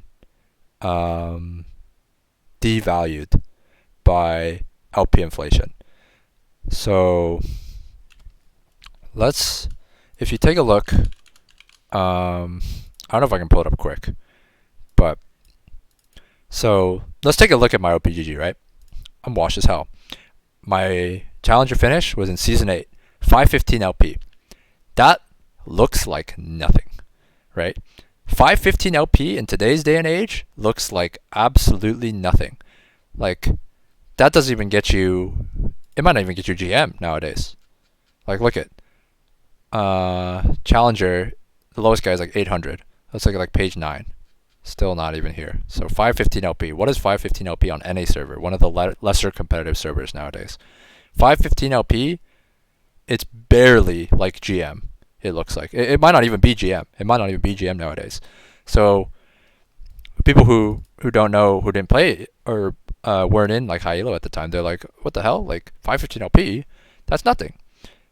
I believe I finished rank 64 that season. To put it in context, what is rank 64 on the ladder?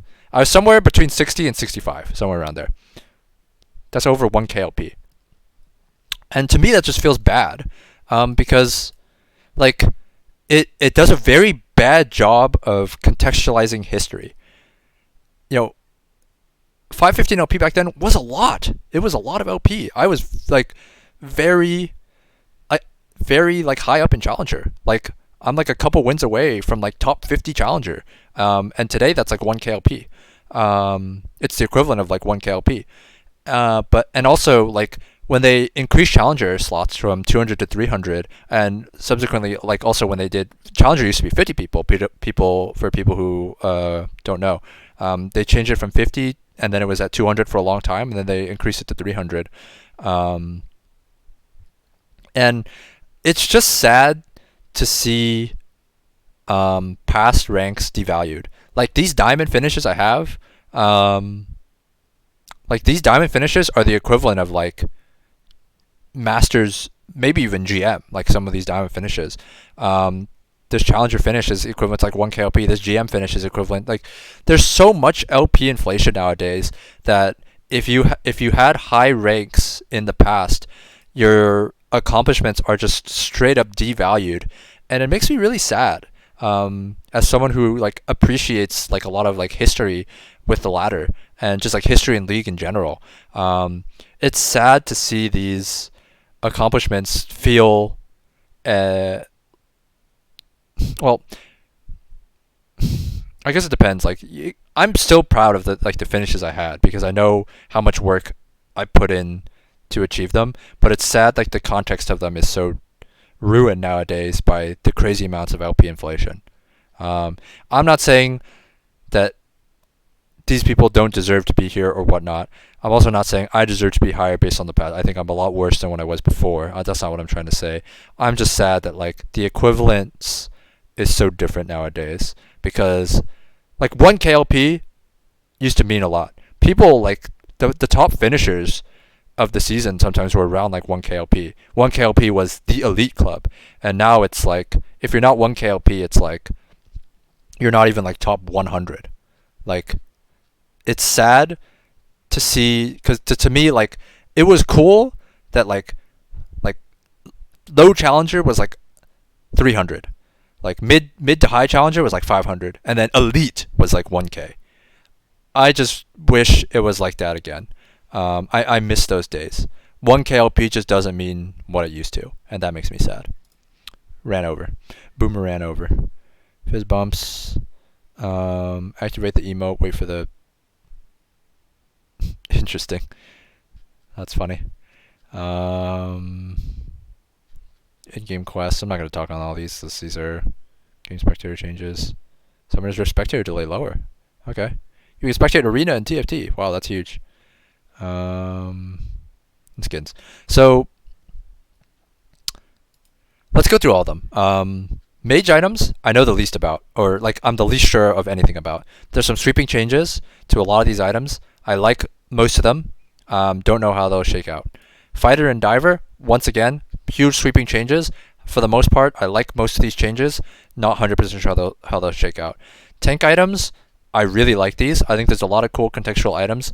I like that they try to breathe new life into some older items. I have no idea. This item seems like it'll be either really bad or really OP.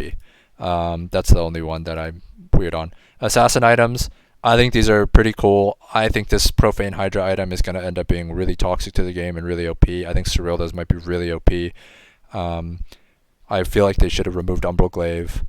And I think overall these items are very buffed.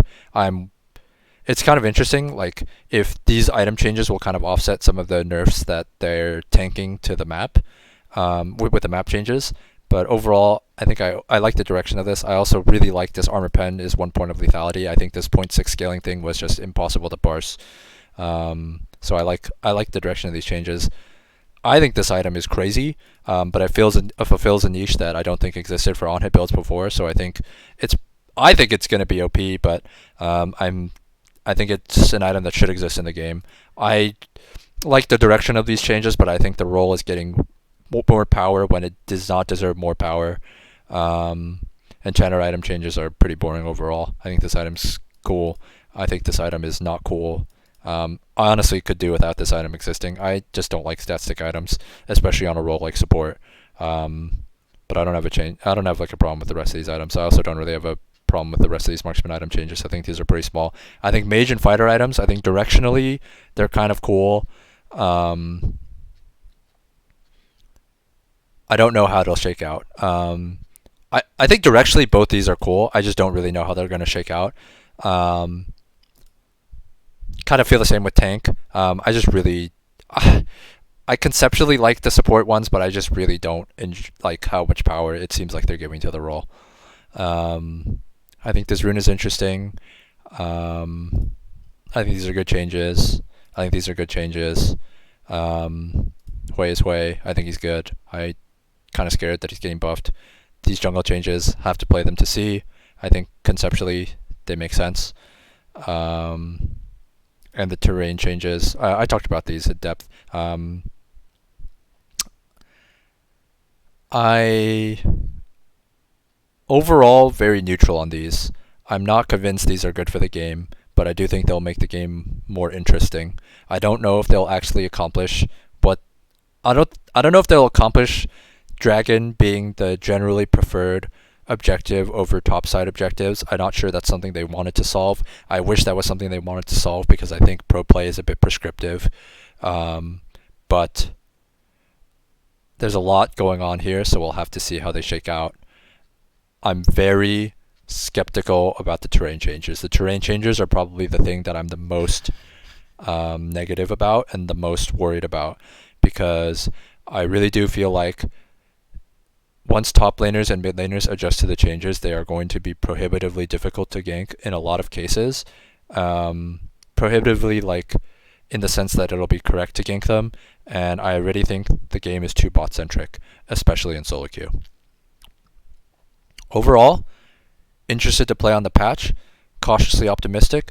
I'm hoping even if the map changes shake out how I think they will, where I don't think they're a net positive to the game, the freshness of the game and the item changes, which I do think are a positive overall, will outweigh that. That's my hope. I don't know how much I'll be streaming, but I'll stream at least a little bit of my first impressions with the game, and I am hoping to have some more YouTube content as this year kind of progresses, because I'm not working full time. I'm working part time. I'm doing part time coaching on my own time right now, but I'm not explicitly working full time. So I'll look into doing some more YouTube content. Maybe I'll post some coachings. Maybe I'll post some gameplay commentaries again. But the thing I'm actually interested about is I kind of want to do some more podcast style, some podcast style content where I just pick a topic and I kind of muse about it for 30 minutes to an hour, something that you can like put on your second monitor and just listen to. Because I love League of Legends, man, and I love talking about League of Legends and discussing League of Legends, and there's infinite amount of topics that I feel like you can talk about in League of Legends. If there's any that you guys are curious in for me to talk about that you think are really interesting as well, I'm happy to take suggestions in the comments. If you've made it here to this point in the video, I applaud you. This video has been recording for right about 2 hours and 45 minutes. I mean, it's to be expected. It's the preseason patch. There's a lot going on. But yeah, quite long. I need to get some water. But if you made it to the end here, and you're still watching this channel in 2024 now, my God, that sounds crazy to say. I appreciate you. Thanks, and peace out. Bye.